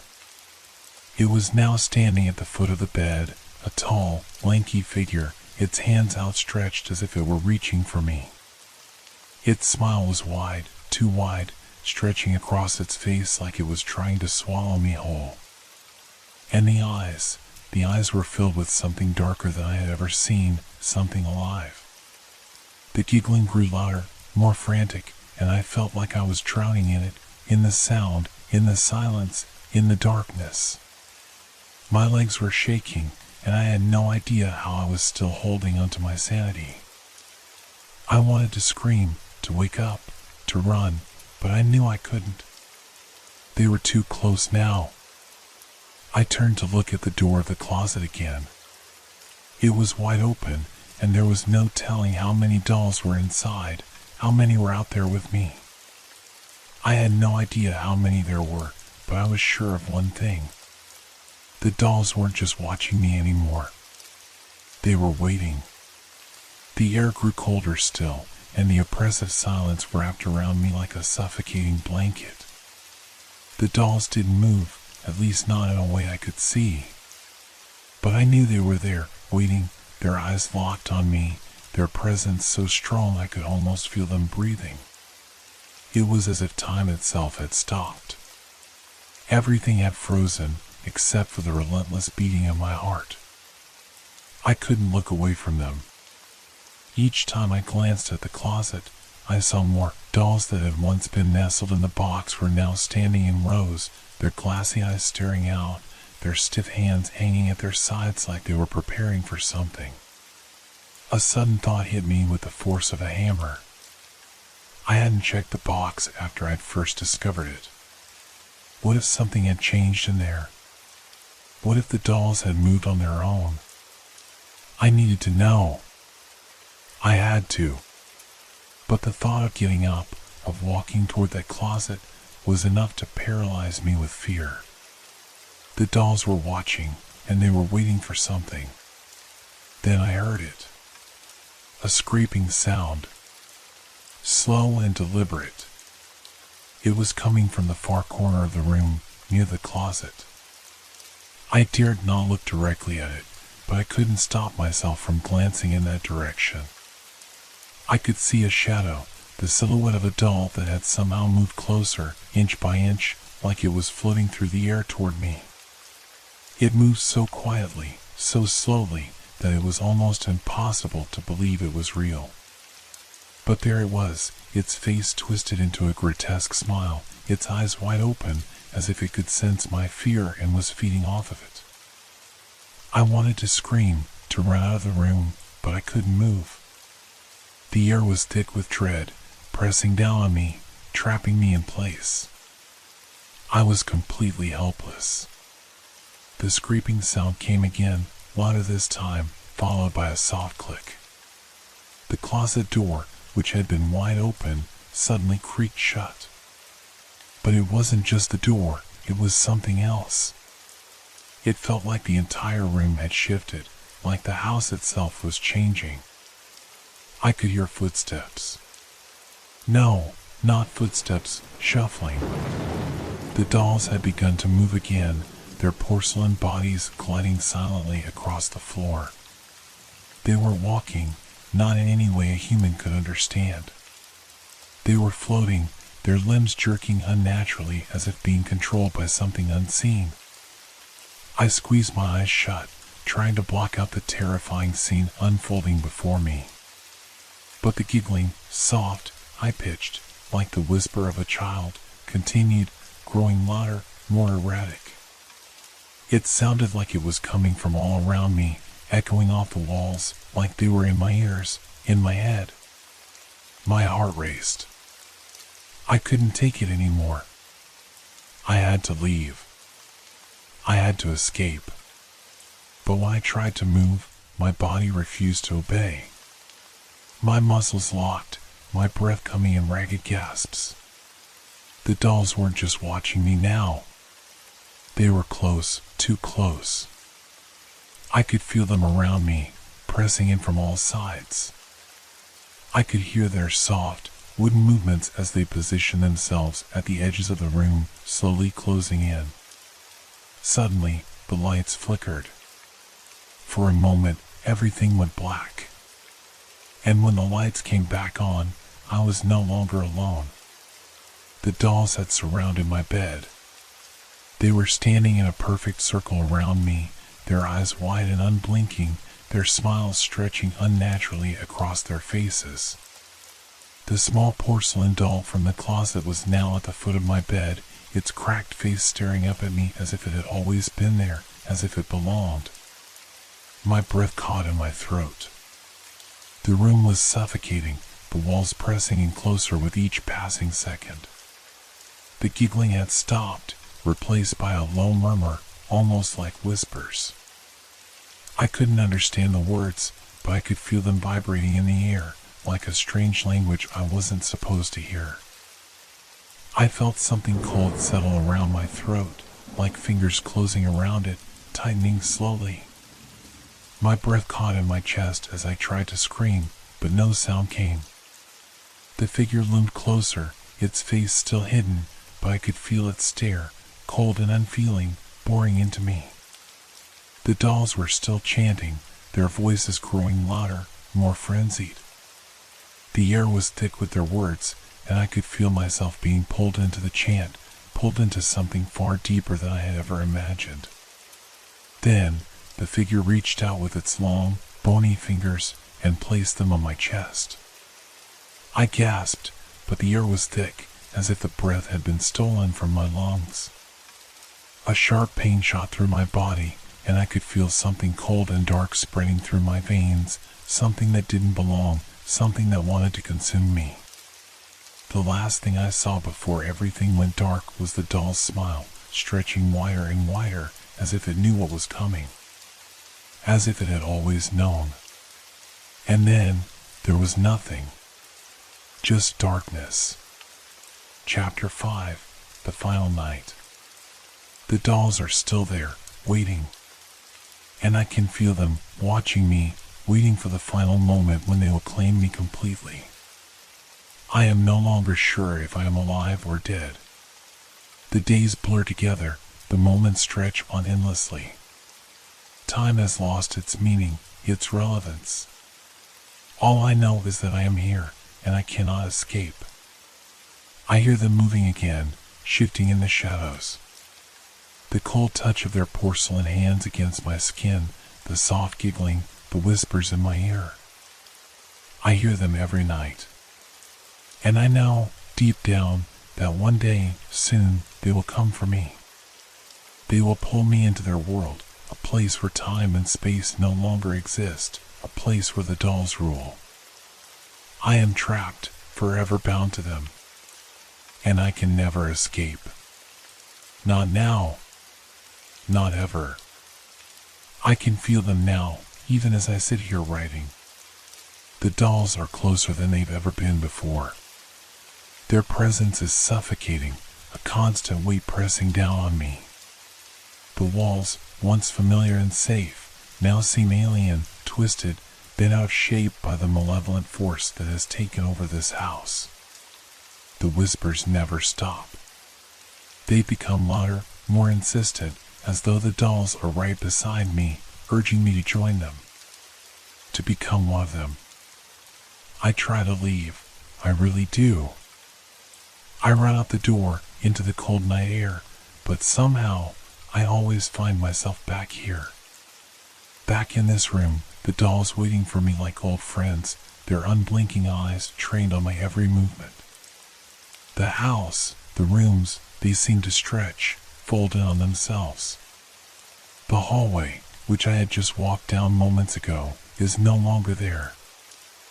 I turn around, and it's as if the space has changed, distorted, and the door I thought I had come through is now nowhere to be found. There is no way out. I can't escape. And each time I look at the dolls, each time I hear their laughter, so hollow, so cold, I realize that I am slipping further away from myself. A part of me is disappearing, fading into whatever they are, whatever they want me to become. The last time I tried to resist, I felt the figure again, its icy fingers digging into my skin, dragging me down into the floor. But when I looked up, there was nothing there, Just darkness. The dolls, they've been talking to me in my dreams, telling me secrets. They know things. They know everything. It's not just the dolls anymore. There are others here too. Others who were trapped before me, bound by the same curse. They watch me through the walls, through the cracks in the floorboards. Their eyes are always watching. The whispers come from them as well, their voices layered with the laughter of the dolls. I'm losing my grip on reality. Sometimes I don't know if I'm awake or if I'm trapped in some kind of nightmare that never ends. But tonight it's different. I can feel something coming. The air is heavier, thicker than before. The dolls are quiet. They don't move, but they are there. Watching. Waiting. I don't think I can survive much longer. But maybe that's what they want. Maybe they've been waiting for me to give up, to let go. Maybe they'll claim me tonight. I hear the door creak open behind me. I turn around, but I don't see anything. Just darkness. And then I hear the soft shuffle of tiny feet on the floor. The unmistakable sound of porcelain dragging across wood. They're coming for me. And there's nowhere left to run.